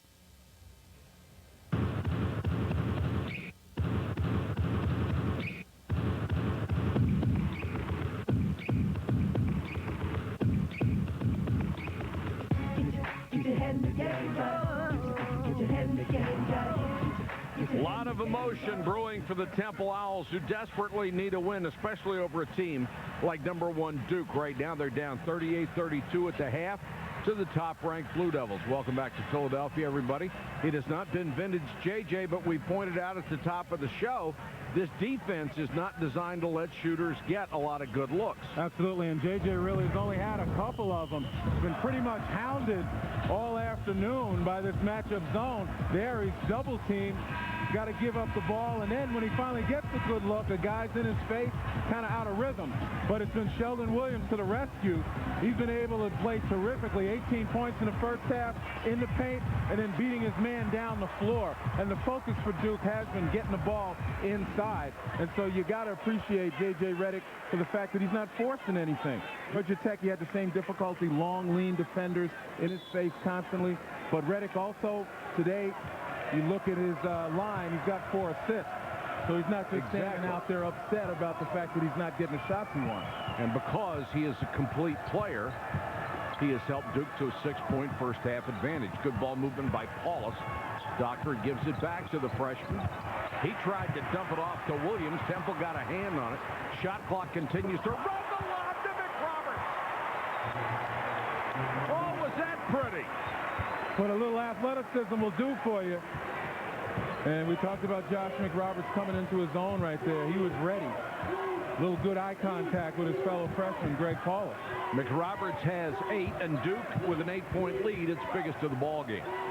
Well, the keys to these games, to this game particularly, have been rebounding. Duke plus 14 on the board, which is an advantage they rarely have on anybody. Tyndale out of the corner, way short on the 3. Nice move by Marshall as he got the rebound and drew the foul on Sheldon Williams. Let's go to Doris. Guys, Temple locker room discussion focused on transition defense. They were outscored 8-zip and fast break points, mostly on runouts by Sheldon Williams. They also talked about hitting the offensive glass. Duke's strong side defense is so good, they feel like they should be able to get to that weak side. For Duke, they talked about playing a little bit looser. Their staff felt like they played tight. In particular, guys, Paulus, Dockery, and Melchioni have combined 2 for 8. That zone is focused so heavily on J.J. Redick that those other guys have got to play fast and free, in Chris Collins' words, guys, and be ready to hit those jump shots when they're uncontested. All right, thanks, Doris. Marshall missed the first, gets the second. And, Mike, I'm surprised a lot of teams haven't done that. Try to take Redick and do the best they can on Williams on the block and force the other guys to hurt them. And Greg Paulus ended the half with 5 turnovers. J.J. buries the 3 against Tyndale, and it's 43-33 Duke. J.J. now needs 4 points for the all-time ACC scoring record. And I talked about Paulus's turnovers, 9 Duke turnovers in that first half, but those are the things that'll erase it. Duke only 2 of 13, ending the half from beyond the arc. They can start opening up this defense. They're going to get better looks. Boy, they really need a couple of big buckets from Marty Collins. He is their go-to guy. Being guarded by Dockery right now. Gives it up to Tyndale. Now back into Marshall. That last foul, by the way, against Duke was on McRoberts and not the big guy, Sheldon Williams. Dockery to Williams, can't hold it. We talked about J.J. Redick not being in rhythm and the defense bogged him. There he breaks wide open. Same shot he had in the first half from the corner. And this time, got himself squared up. And there are he the is numbers for shaving Kendrick. it down. J.J. only 4 shy. Here's the steal by Paulus. Reddick by Robinson. Robinson got a piece of it. No call. Next, Mike Krzyzewski up off the bench. And probably should. Look like Reddick got fouled on the arm. Kicked away. McRoberts ahead. Dockery with the easy layup. And Duke now up by 12. They can streak as well as anybody on the face of the earth. And it's been so uncharacteristic for Temple. Duke's vaulted out to this lead primarily because of turnovers. And Duke in transition. 7 turnovers for Temple. They lead the nation in turnovers per game, only 7.5. So they've already used up their game average with 17:28 to go. And Dockery just picked up his second foul. And you've got to credit that to the Duke defense. They overplay, they guard against the threes, and they make you pay if you make a mistake. And that time you saw Marty Collins, unlike in the first half, he gets into the paint that Duke's defenders surrounding him, forcing him to give it up, giving Temple a little bit of its own medicine that they've applied to J.J. Reddick. DeMarcus Nelson, the most athletic defender they have. And McRoberts out. I don't know why that wasn't a foul. McRoberts just came out and ran him over. They get a basket out of it, though. I was going to say, had Temple not scored on that very quickly, you would have seen John Chaney jump off the bench. Coaches hate for plays like that to happen right in front of him. Williams lost control of the ball. He last touched it. It's out to Temple. Very physical. Right there, you see Nelson doing a nice job. And, boy, McRoberts just bumps him to the ground. Sure did. Collins double team, does a good job of getting rid of it to Robinson. And the 6'8 senior will bring it up. And you got J.J. Reddick playing Marty Collins right now. Well, there's a switch back to Nelson. Collins got him in the air. Those are shots Temple has to make, and a lot of contact underneath. Knocked out of bounds, however, by Deontay Christmas. Well, Deion Dacon's taking that shot. He's not accustomed to shooting. We mentioned the first half. His first field goal attempt in the first half in 13 games, and he averaged about 16 minutes a game during that span. Temple has missed 8 of its last 9 shots. They can ill afford to do that. Marshall, good defense against Williams. Temple has improved its interior defense. Collins. Offensive foul, Marty Collins. Wow. That's his third. And the crowd didn't like that call at all. Neither did John Chaney. Considering he got bumped last time, you did see the right hand come out a little bit. But if we watch this game close enough, we're going to see right hands pushing off with both teams.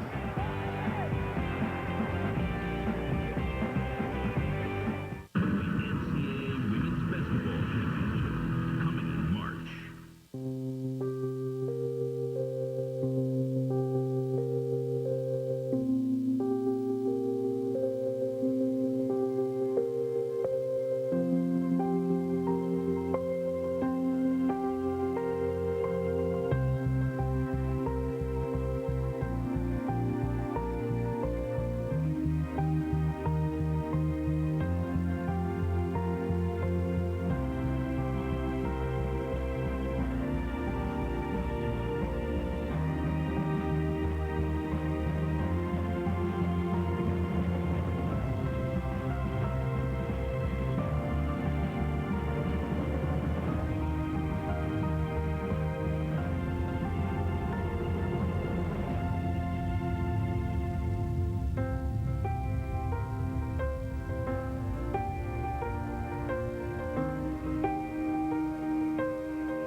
Sweetheart Brownie Blast. Sonic's got it, others don't. Treat your sweetheart to the sweet taste of chocolate brownies and cherries blended into a creamy frozen treat. Sonic's new Sweetheart Brownie Blast. And now swipe a credit or My Sonic card from your car. Only at Sonic. Avis Preferred member Mike Plotzker, space C2. Don't forget your bags and your love of adventure. Excuse me? This is Mike Thunderpants Plotzker, the occasional base jumper, jello wrestler, the guy who likes to smear cream cheese all over. Whoa. Too far? Yeah. Sure. You may be here for a meeting, but there's a hang gliding place just off Route 9. Avis Preferred Service. Skip the counter, go straight to your car. Have more time to do what you want. Just another way we try harder. Sweetheart Brownie Blast. Sonic's got it, others don't. Treat your sweetheart to the sweet taste of chocolate brownies and cherries blended into a creamy frozen treat. Sonic's new Sweetheart Brownie Blast. And now swipe a credit or My Sonic card from your car. Only at Sonic. This telecast is available on ESPN HD, presented by the Dish Network. And right now, Duke with a 10-point lead on the Owls of Temple. J.J. Redick's parents hoping to see the record set today as he goes after Dickie Hemrick's 51-year-old scoring record. Needs 4 more to get that mark. He'd just like to get it out of the way. He certainly hadn't forced anything the entire ball game. And you got to really appreciate that. Again, staying within the team concept, looking to get the ball into Sheldon Williams. McRoberts, good kick out. Nelson, a little bit short. Tyndale comes back the other way for Temple. Temple has gotten very few easy buckets. They've had to work for everything. And that's because they're built to be a half-court team. They haven't gotten many runouts because they haven't been able to control the board.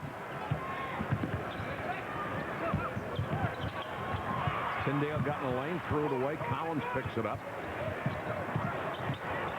Tyndale leans into one, doesn't get that one.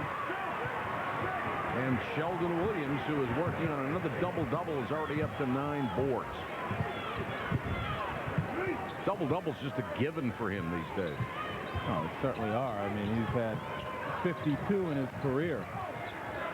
Nelson, nice cross-court pass. Paulus open for 3.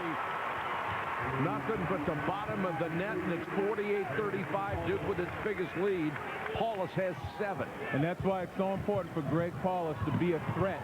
So many teams now are going to load up on trying to stop Redick and some of the other guys, and he's left wide open. He's got to make the defenses pay. Melchione with an obvious foul at midcourt, but Mike Krzyzewski likes to hustle. Timeout, 15:04 left in the ballgame.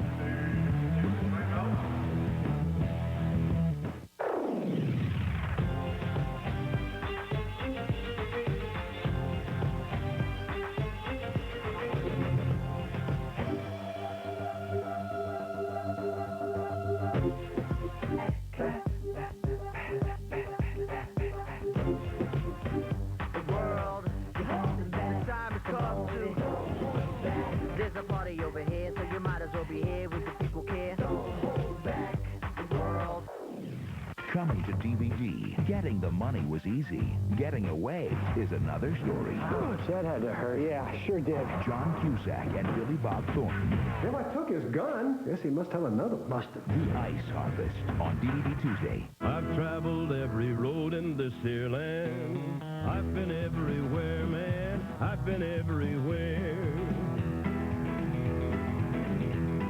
No matter where you're headed, there's a Choice Hotel nearby, including Comfort Inn, Comfort Suites, Quality, Sleep In, Clarion, and Mainstay Suites. Right now, just stay 2 times and earn a free night with Choice privileges. For reservations, visit choicehotels.com. Choice Hotels. We'll see you there. Right now at Red Lobster, choose your 2 favorites from 5 of our most irresistible jumbo shrimp dishes, like jumbo scampi, hand-breaded crunch fries, or our new decadent lobster and crab stuffed shrimp. That's jumbo shrimp, only at Red Lobster.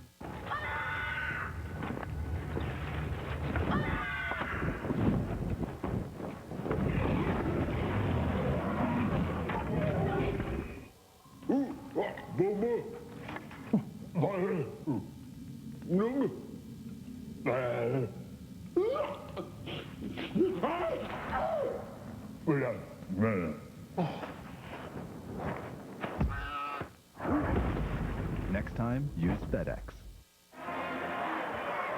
Duke with his biggest lead against Temple, and the Owls, Lenny, throwing everything they can against J.J. Redick. Well, certainly in an attempt to try to keep J.J. Redick from gaining his rhythm. Instead of the matchup now, Temple goes to the box and 1.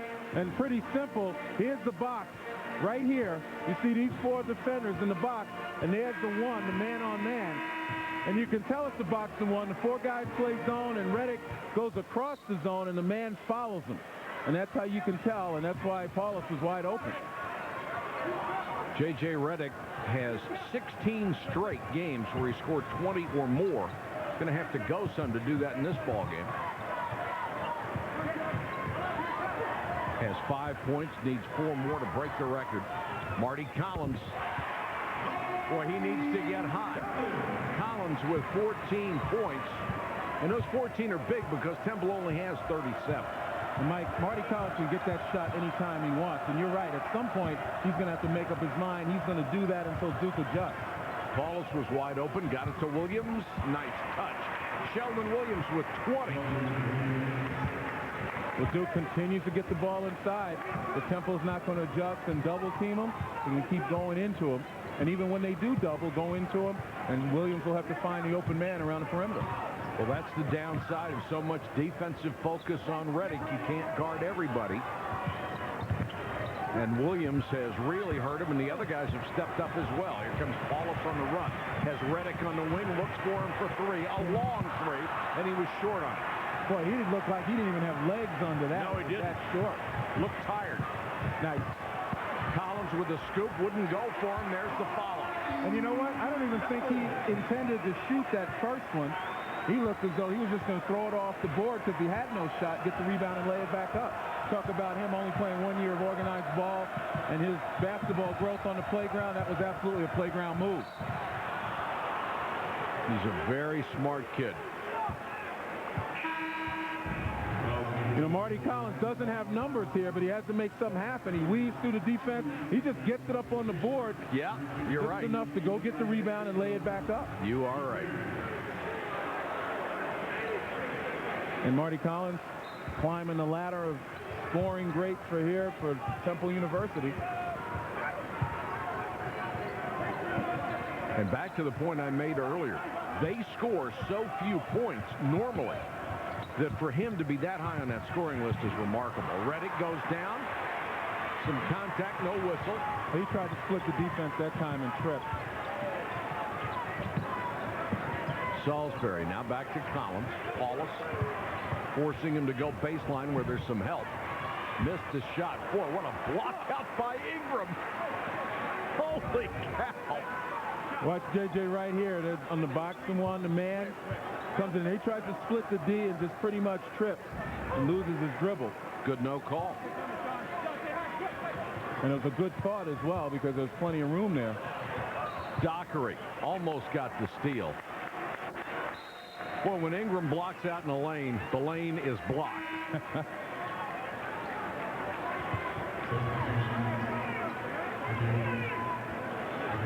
Looks like he's trying to spring somebody to end around or something. Tackle on the football team, played a lot of special teams.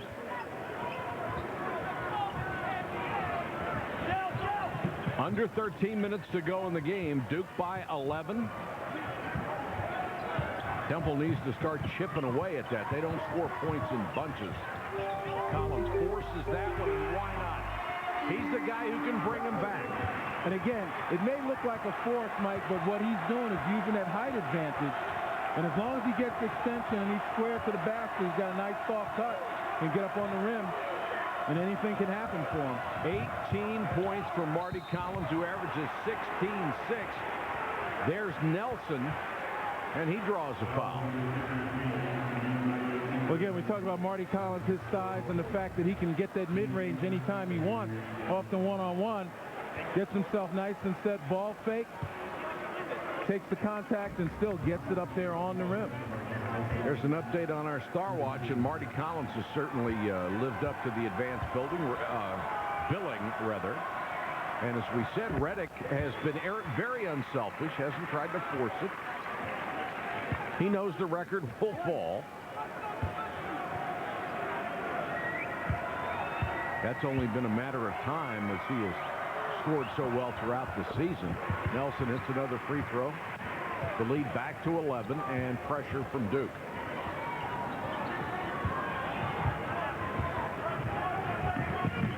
Again, full court pressure on Marty Collins, knowing that normal guys will get worn down by that type of man pressure. Nelson on him, Dockery on him. Duke continues to alternate defenders. Collins on a little streak here, has the last 6 Temple points. Salisbury very short on the jumper. And again, Salisbury with that sore back just doesn't get the lift that he needs. He's shot a number of them short. He may want to think about just moving the ball. and not getting involved in the offense where he's got to make those kinds of moves. Nice dish underneath by Paulus. Foul will be on Marshall.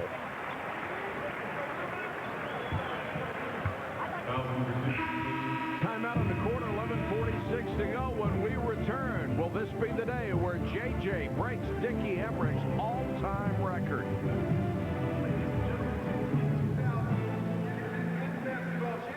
Onions, mushrooms, pepperoni. Pepperoni, mushrooms, mushrooms. Pineapple sausage ham. Ham, cheese, pepperoni. Pineapple sausage, green pepper. Pepperoni, sausage, black olives. Mushrooms, onions, cheese. Mrs. Stevens. Mushrooms, ham, sausage. Green pepper, onions, ham. Sausage, mushrooms, thank you. The possibilities are endless with the 5-5-5 deal. 3 medium one-topping pizzas, $5 each. Get the door. It's Domino's.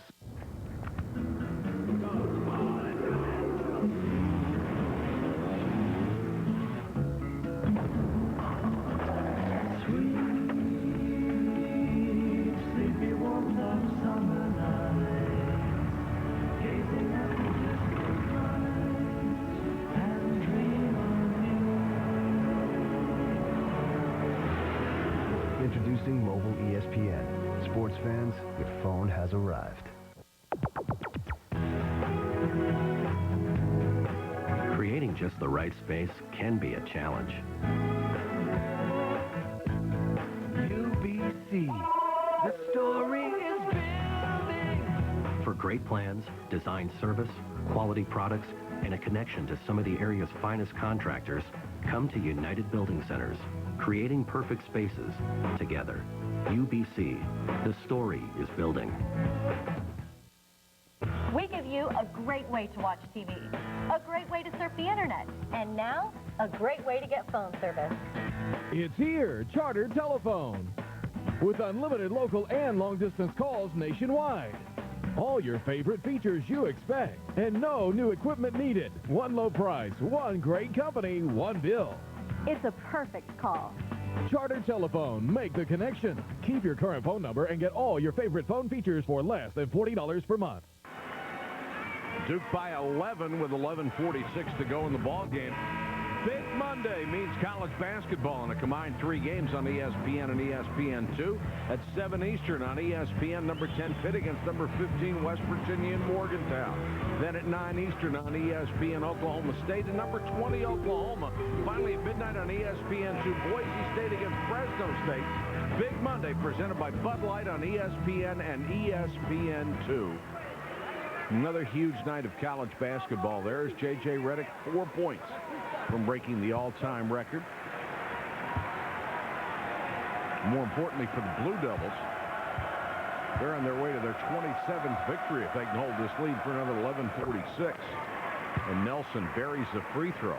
He is so critical to their chances down the stretch through the ACC tournament and the NCAA because he gives them a guy who can really explode as a reliable third scorer. And also as a defender, I mean, we've seen him give Marty Collins a lot of problems. Collins, while he's efficient in scoring, he's had to work for just about everything he's gotten. 10 points for Nelson, and he picks up Collins. And when you can put a guy like Nelson on the best team, the other team's best perimeter scorer, you got a chance of shutting them down. Temple doesn't get easy buckets. The clock works against them. And that's a switch right there with Paulus on Collins that Collins really was looking for. I'm surprised he didn't put it on the floor and penetrate more. Nelson with a long rebound.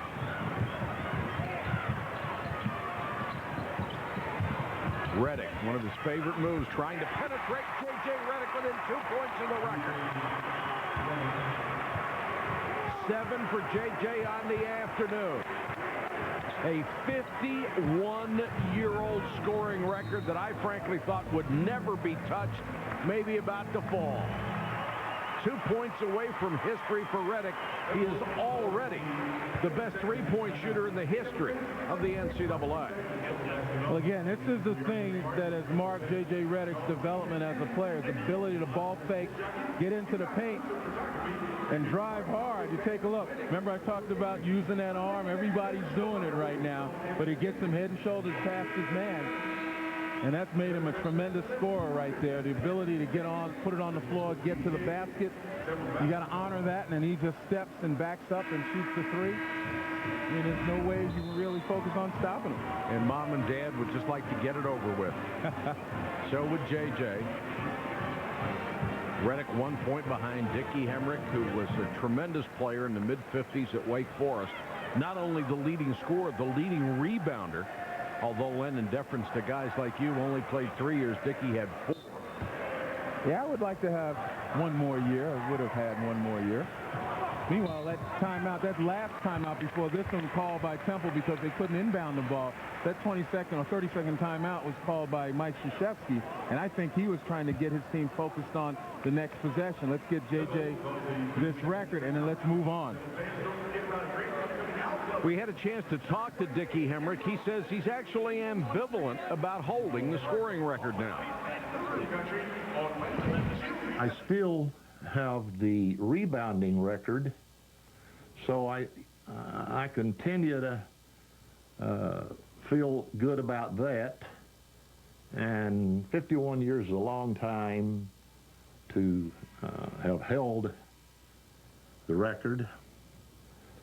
And I'm ready and willing to give it up.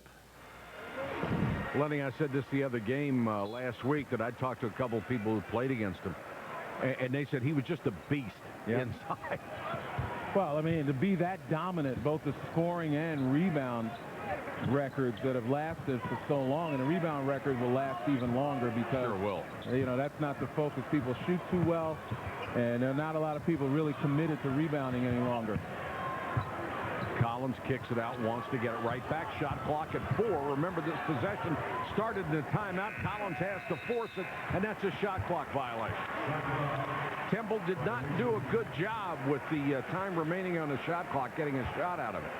Well, you wonder if they were even aware of it that time. I'm sure the coaches reminded them of it, but when you get out there on the floor, you sometimes get brain locked. That play just did not develop.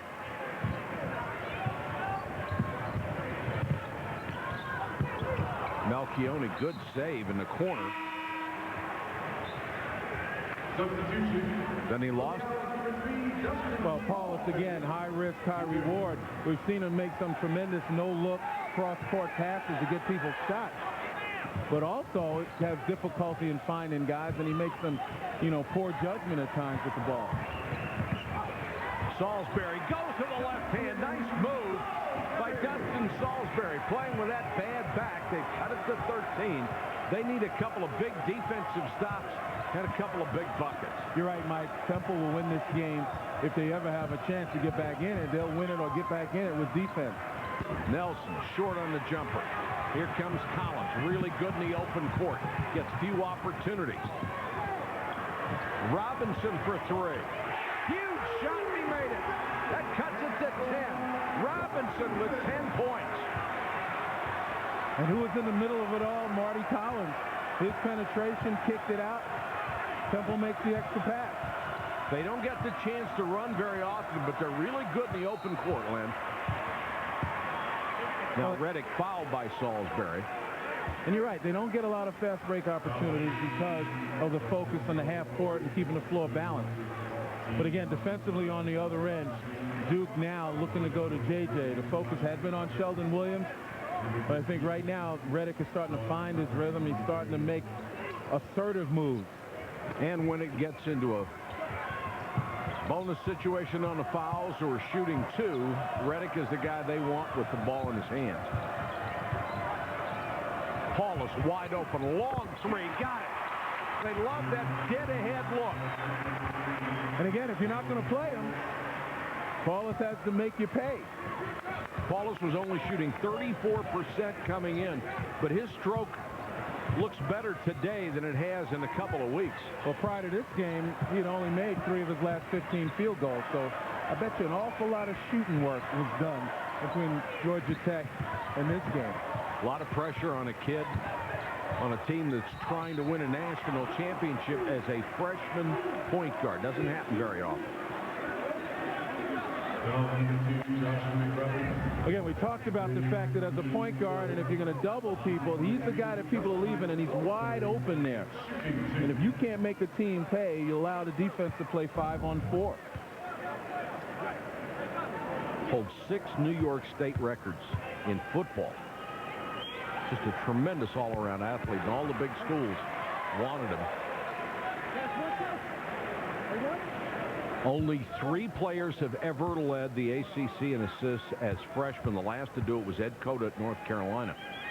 And he is going, barring a miracle, he is going to win that rebounding total, or the assist championship this year. And what a smart play as the ball was tipped to him. Players on this club are just so aware. Well, a lot of that obviously is coaching. I mean, they come in with some talent and understanding of the game, but you know, they get taken to another level. Temple absolutely refuses to let J.J. Redick get open, no matter who else is wide open. It's not going to be him. Tyndale lost it on the way up, saved it. In the middle of the lane, Marshall with a flat-footed little roller. Had the right spin on it. He has 8, and it's back to 10. And that's what I tell a lot of guys. You get it up there with good backspin, nice and soft. You get the shooters roll. Doesn't have to look good, huh? Yeah. Whistle away from the ball. And this is going to be on Marshall. J.J. needs a bucket to take over that scoring record set by Dickie Hemmer. But he is going to get it in the rhythm of this offense.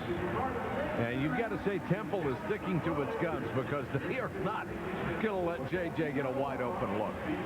Well, you know, it's like any record. You don't mind it being broken. You just don't want it broken on you. Exactly. But it could fall in the next 7:48. We'll see.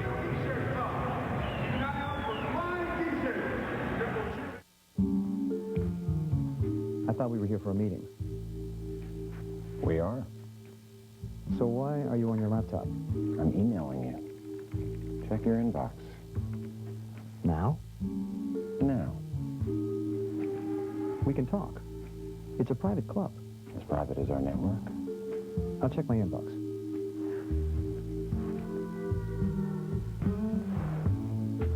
Privacy. Powered by Cisco. Wow, what's that? First dollar I ever made. What's that? The new Go Fish snack sandwich from Long John Silver's. Tender Alaskan whitefish for just 99 cents. The new 99-cent Go Fish snack sandwich at Long John Silver's. Yar, genius. Dzisiaj przyjdą twoje nowe łyżwy? Tak, gdybym mógł przyjechać w taką pogodę. Na pewno przyjedzie. Nic niemożliwe. Położy się o śniadanie.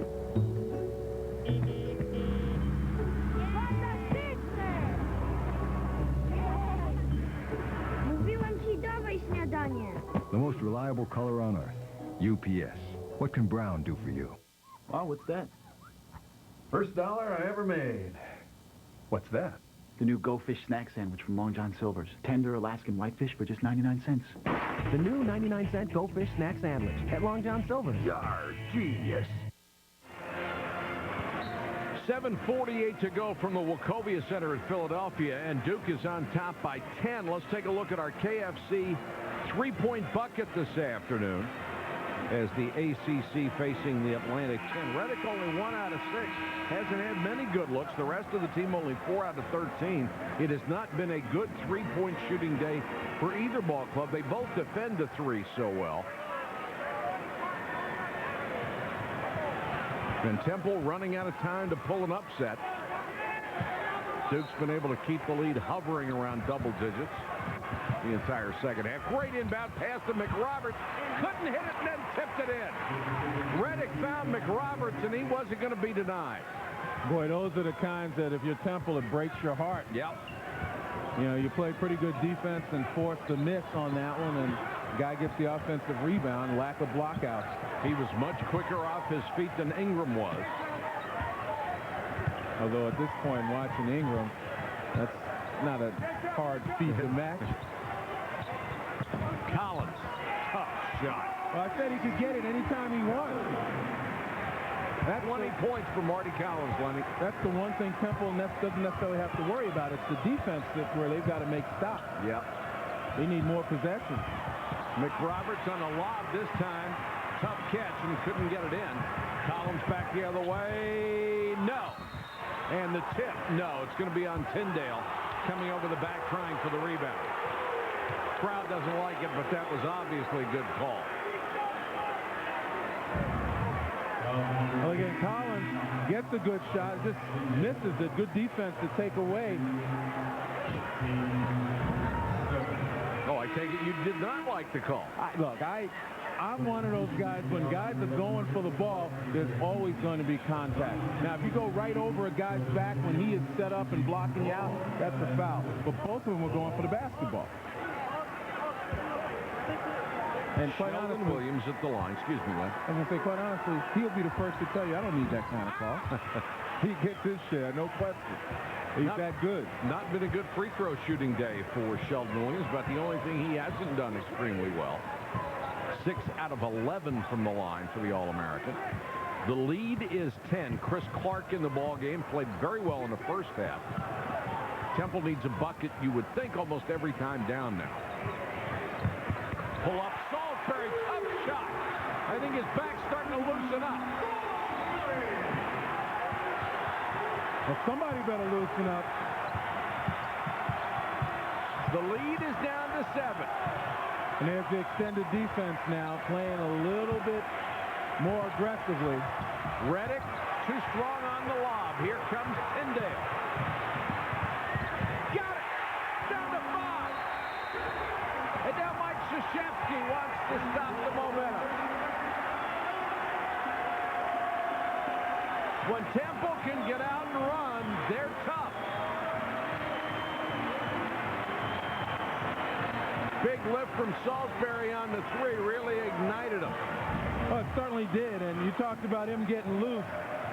Told you how important Dustin Salisbury is. Averaged 15 points a game in Temple's 14 wins. And there's Mark Tyndale again bearing down on you, very athletic. Salisbury put up 21 against Duke a year ago. So he's not intimidated by the #1 team in the land. And when I talk about in 14 wins, Dustin Salisbury didn't play in the win against Richmond. So on the wins in which he played, which are 14, he averaged 15 points a game. And in the losses, he only averaged 5. So he obviously is very key to this offense. 6:03 to go in the ball game. Temple hasn't been this close in a long time. They've scored 9 in a row. Paulus, the freshman, picked up his dribble. Reddick. Contact. Reddick went down. Wanted a foul. Didn't get it. Salisbury back the other way. Williams picks him up. Well, Salisbury likes that because of his quickness. Blown shot. Nehemiah Ingram from point-blank range. He missed it by more than the range of the shot. He was a foot away and missed it by 2. A little too strong? A little. Paulus in the lane. Great bounce pass to Nelson. That's vision. So, 7-point ball game. Temple got it under double digits. And all of this with Marty Collins being attended to. He's not even on the floor.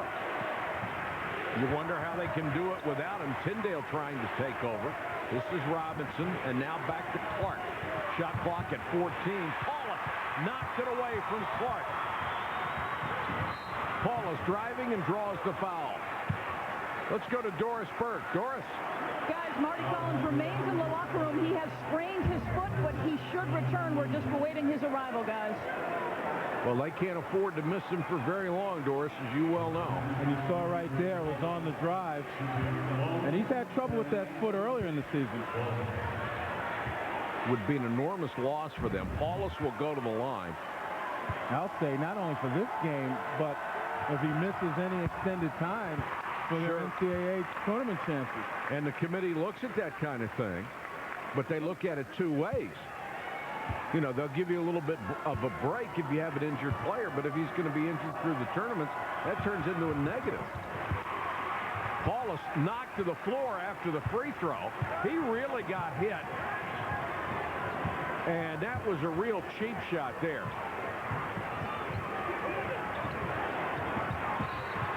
And then Paulus will be called for the foul. Take a look at the incident with Paulus. There's the block out, and yeah, I mean, you can get in front of the guy. You don't have to bend, and you don't have to go on him. He's in a vulnerable position. Yeah, that happens too often. Free throw. Well, guys are trying to send a message, but you know what? Well, put yourself, if you're the guy who's initiating the contact, put yourself in the other guy's place. You'd never want that to happen to you. And you're right, that was relatively cheap. Hallmark doesn't have a get-well card for that one.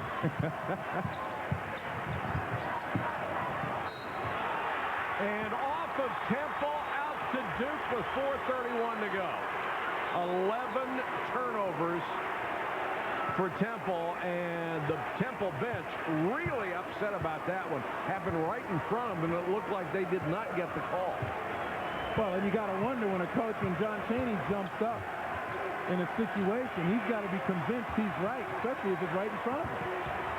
Now's when they want Reddick to have the ball because he's such a brilliant free throw shooter. Got it to Williams, lost it, got it back, and had it blocked.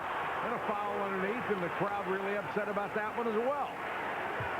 An interesting part about it is the crowd is probably half and half right now. Marty Collins back at the scorer's table ready to check in. And that was on Ingram. He is gone. I mean, there's a lot of blue out here, but the Temple faithful have also shown up.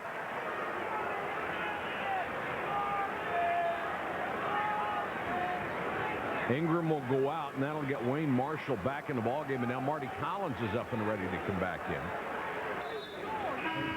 Ingram did not score in 13 minutes of action, but certainly he made his presence felt.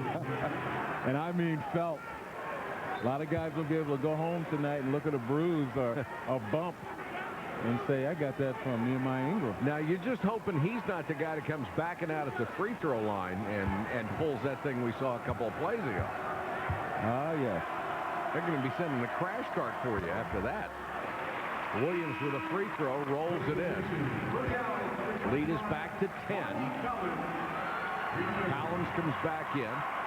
Doesn't seem to be favoring the foot right now.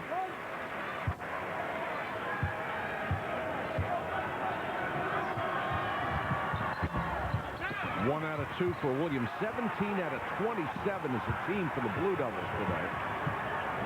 And this is the #1 free throw shooting team in the ACC, one of the best in the country, 77%. So not up to their standards. Collins knows he has to take it on his shoulders. Triple team, kicks it out. Salisbury for three. Marshall, standstill shot. Salisbury had a point-blank look, but a tough angle to get it back in and couldn't hit it. That's one of those you wish you had over again. Well, Salisbury could pull it out of the air, come down on the ground, get himself squared and steadied and powered up, and maybe work the three-point play opportunity. Now Duke so adept at working the clock. Will Reddick get another opportunity at that record? He's the guy they want to have the ball in these situations. Paulus wide open again. Doesn't get it. Almost tipped in by Temple. Salisbury had a hand up over the rim, nearly jammed it in. 3 minutes to go, and a timeout by the Owls.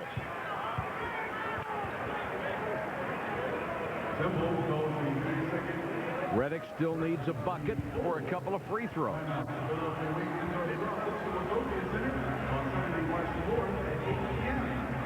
Saturday evening on ESPN, a couple of more college ball games for you. First at 6 Eastern, Iowa against the Fighting Illini. It's a fight for first place in the Big Ten. Then at 9 Eastern, it's the Jayhawks against the Longhorns, and the Big 12 championship is on the line. College basketball, part of Judgment Week, presented by Cisco Systems on ESPN. Kansas, Texas, also available in HD on ESPN HD. Boy, at the beginning of the season, who would have thought that Kansas would be battling for the regular season crown for the Big 12? That young team, yeah, you know, stumbled out of the block You know, Bill Self really has stayed with those kids, worked with them, and it all begins with defense. They're one of the top defensive teams in the nation. And it's tremendous watching young ball clubs develop over the course of a season. That's what coaches, you know, really want to do. The ACC is so young this year. Yeah. And we have seen what a great job Roy Williams did at North Carolina. The great job that Mike Krzyzewski has done with Paulus and McRoberts, the two freshmen he's counting on so much. And again, the common thread is the fact that all those coaches get their guys to commit to defense. His worst scoring game this year, 15 against Memphis, been held to 7 in this one. But we still have 3 minutes to go. And Memphis, similar defenders as Temple. You know, 6'5", 6'6", long arms, quick enough. What is Marshall doing handling out there? And what are they doing fouling? And Sheldon Williams fouls him 32 feet from the bucket.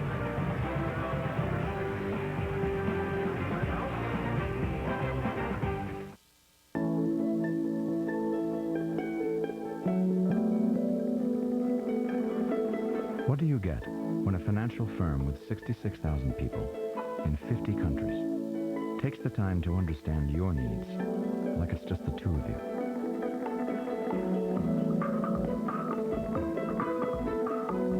Could it be the most powerful two-person financial firm in the world? You and us. UBS. Everybody get down on the floor now!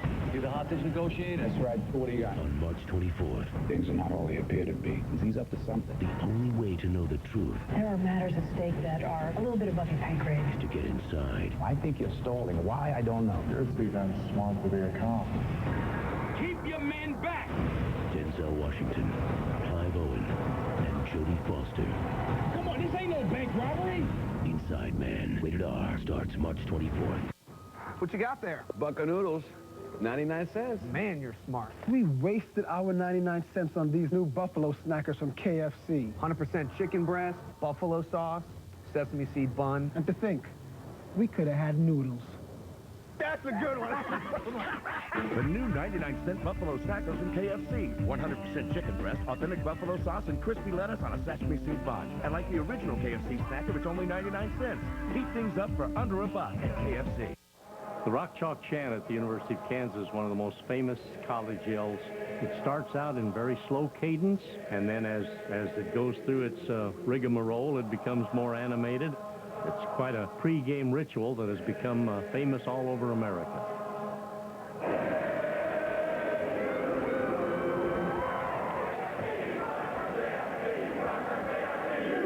ESPN College Game Day, fueled by Diet Dew, Saturdays at 11 and 8 on ESPN.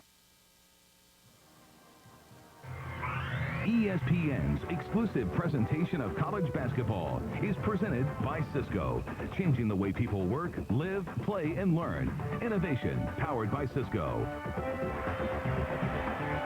The score at 66-56. It has not been the J.J. Redick show today as he has struggled. Only has 7 points, still too shy of Dickie Hemrick's record for the all-time scoring lead in the ACC. But more importantly right now, Temple is running out of time. They're still down by 10. Can Marty Collins spark this comeback? Temple's got to be much more aggressive to the basket. You know, they've only had 8 free throw attempts compared to Duke's 27. And Marshall, you just have to wonder of that choice for a guy to take a critical shot. Well, not only that, but he's taken kind of a turnaround instead of going to the basket, looking to draw the foul. As I mentioned, Duke has outscored Temple from the free throw line 17-3. That's not much of a play coming out of a timeout, especially when it's a time that you desperately need a bucket. Shot clock down to 10. Redick wants the ball. Into the lane, double team, puts it up, no. Thought he was fouled. And that was one time when I think J.J. had the record on his mind. I did too. But it was under 10, so I think he really wanted to get the shot up as well. The lead is down to 8. Here's a quick quiz for you. In double figures for Duke, Williams 21, Nelson 12, Paulus 12, McRoberts 10. Who's missing? The guy who was the leading scorer in the ACC at 29 points a game, J.J. Redick. 134. Temple not being aggressive at all defensively as the clock ticks down, and I really don't understand that. And now Reddick will go to the line, a chance to shoot free throws and break the record. Foul is on Tyndale. Well, here's a hard drive. And stepping out, yeah, I mean, it was a block, no question about it. Had Tyndale established position rather than try to reach, might have been a different story. This is J.J. Redick's first trip to the line. He's the best free throw shooter in the history of ACC, one of the best in the history of college basketball. The Temple fans on their feet booing, the Duke fans on their feet cheering. Will this be it? There's one. He has tied Dickie Hemrick. This would just be a load to get it off his mind.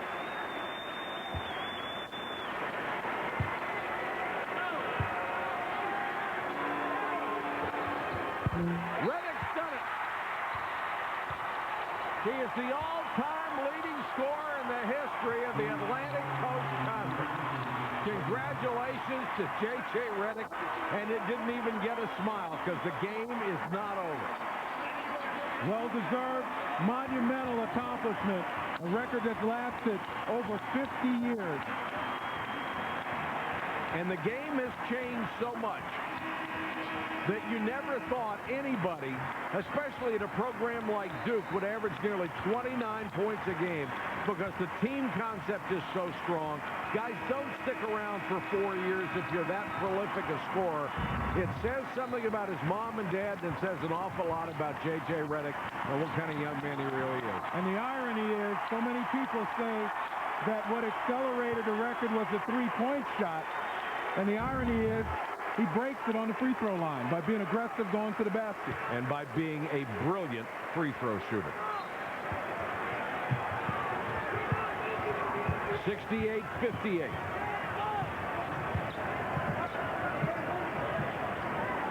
Temple is burning precious seconds that they don't have. Collins, fadeaway jumper. Boy, I told you, he can get that. And Duke would now rather him take that than allow anybody to get threes. You see Duke really playing tight on Antoine Robinson and Mark Tyndale, particularly, two guys who can also shoot it. Now Robinson is going to foul Dockery with a minute to go. I thought Temple should have been trying this about 45 seconds ago, although Duke is such a brilliant free throw shooting team. Redick, 2,588 points. I thought the record might fall to somebody in a program that was not right at the top of the ACC, somebody who came in as a brilliant scorer, didn't have a lot of people around him, and would get the majority of the shots night in and night out. But I tell you what, though, when you recognize the talent, Mike Krzyzewski, you adjust. Absolutely. You have to adjust. Yeah. And he put the focus, he's always had the focus on threes because it has suited the people he gets and the style he wants to play. Collins back the other way. Williams, great job of standing his ground and got a hand up and made a classic block. Now Redick fouled with 46 seconds left. If you get the ball in J.J. Redick's hands with the lead under a minute to go, you might as well write it off because he's going to make 9 out of 10.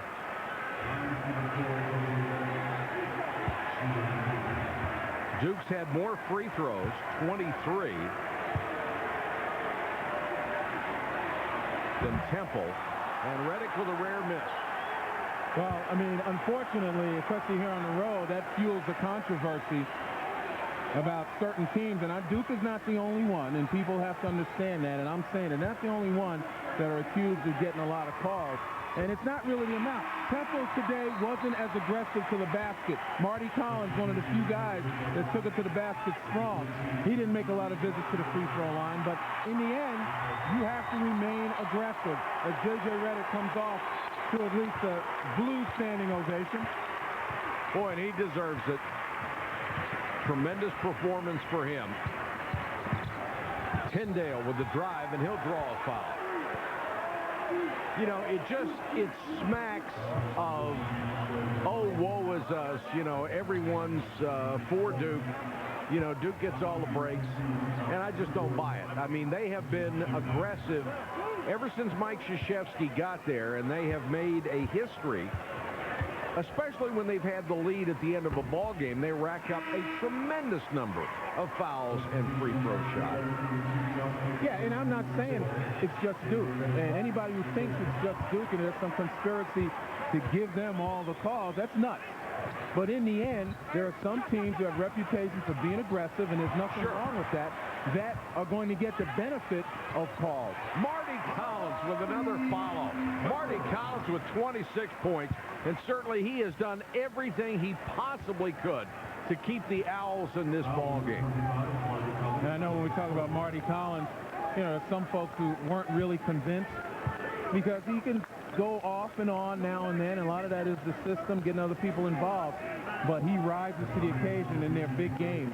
He recognized responsibilities on his shoulders. Well, we were talking about that before this game started, and I have seen Marty Collins every year of his career, sometimes multiple times. Sometimes he's had a real good ball game, sometimes he is not. But you're absolutely right. He showed me something today with not a lot of help from his teammates, not a lot of movement for him to get assists. He pretty much had to do it on his own, and he did it. And playing against the man-to-man of Duke makes him a better player because teams zone and they take him out, much the same as what happened to J.J. Redick today. And still, he came through with a huge ball game. That's right. 71-63 Duke with 30.1 seconds to go in the ball game. If it stands like this, Duke is going to go to 27-1. They are already 14-0 in the ACC. And Temple would fall to 15-11.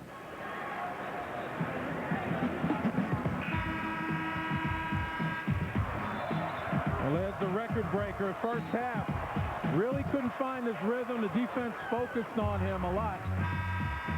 Always had a hand in his face. And here, even in the second half, difficulty getting where he wanted to go.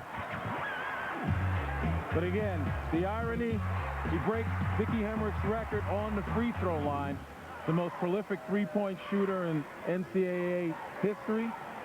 And because of the 10 points and the record breaker, he is our Cisco Systems player of the game, although Sheldon Williams had a huge impact on this game, and J.J. did not, except historically. The long three, Robinson, Barrington.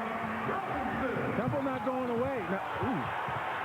Redick may have gotten away with one there. And then this is, I'm telling you, this is what fuels that kind of controversy. And nobody can argue with the picture. You know, and it's not the abundance, the number of fouls, it's when they occur at a critical time. That's absolutely a push-off. Absolutely. The official right there, and he makes the next call. And again, I'm not picking on Duke, and if people want to send letters, that's fine. But you got to wonder.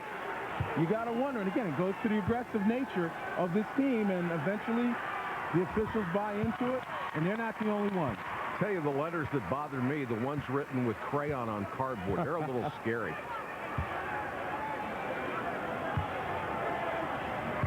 Redick at the line, now the ACC's all-time leading scorer. Will this one stand another 50 years?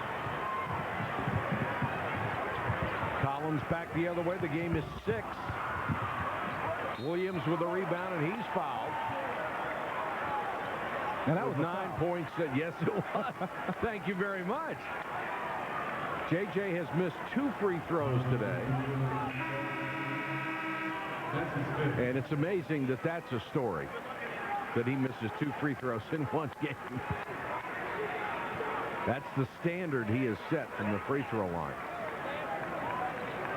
It is still a 2-possession game, but under 10 seconds to go, and Williams can finish this one off. Salisbury just fouled out of the ball game.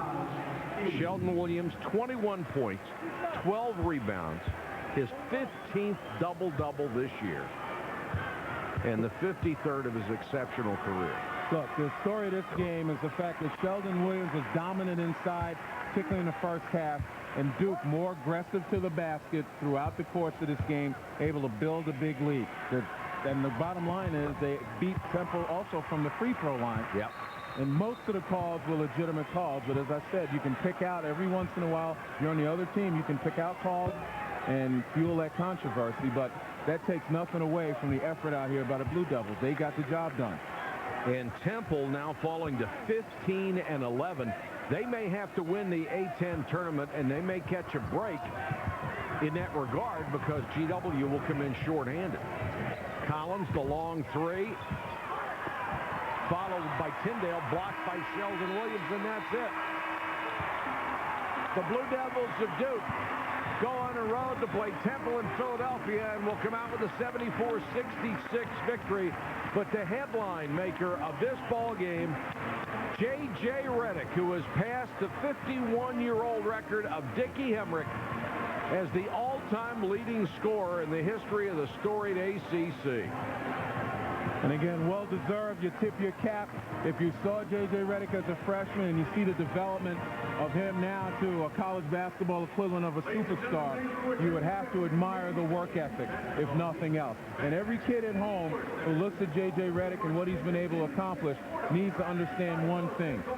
He did it with the God-given talent, but more importantly, he worked it, and he got the most out of his potential. And that's the tragedy of a lot of players. They never get the most out of their potential because they don't work hard enough. That guy is a worker. And potential, Lenny, you're absolutely right. Potential is the hardest label to justify in a human being in any endeavor, particularly athletics.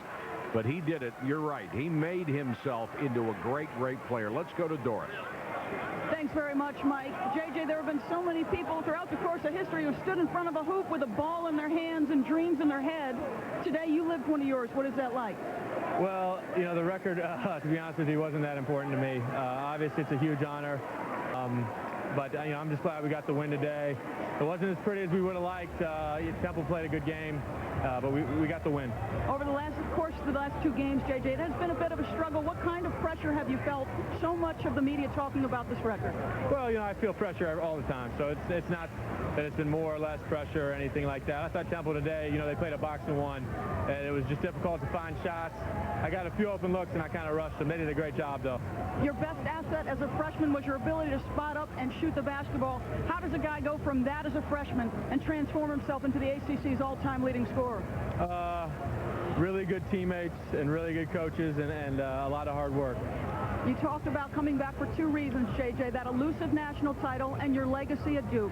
What does this particular achievement do to that legacy? Well, individually, I guess it leaves a little bit of a legacy. You know, certainly it's pretty neat to be the all-time leading scorer in the ACC, but that's not what I set out to do. I set out to leave a legacy on Duke's culture, and I think that will best be remembered if we make a run at the championship and we give it our best. Overshadowed, but certainly not underappreciated, is Sheldon Williams. Can you just talk about the type of year he's had and what he's meant to your ability to shoot the ball as well as you have? Well, I think he's the best big guy in the country. He's a first-team All-American, and you know, he had that Georgetown game where he didn't play well and we lost, and since then he's been the man. He really has. He's really stepped his game up, and he's been getting a lot of double-doubles. I'm not sure what he ended up with tonight, but he was a man tonight again. You haven't been bad yourself. Congratulations. All right. Thanks a lot. Kid with a lot of class, a lot of intelligence, and the free throw was the record breaker as he passed Dickie Hemrick. His mom and dad here to see it. The all-time leading scorer. The final again, 74-66. For more on this game, turn to Postgame Extra on ESPN News. Coming up next, the Citgo Bassmaster Classic. For Lenny Elmore and Doris Burke, this is Mike Patrick. So long from Philadelphia. This has been a presentation of ESPN, the worldwide leader in sports. Welcome to Kissimmee, Florida, and day 2 of the Citgo Bassmaster Classic. It's here the world's best anglers are making history.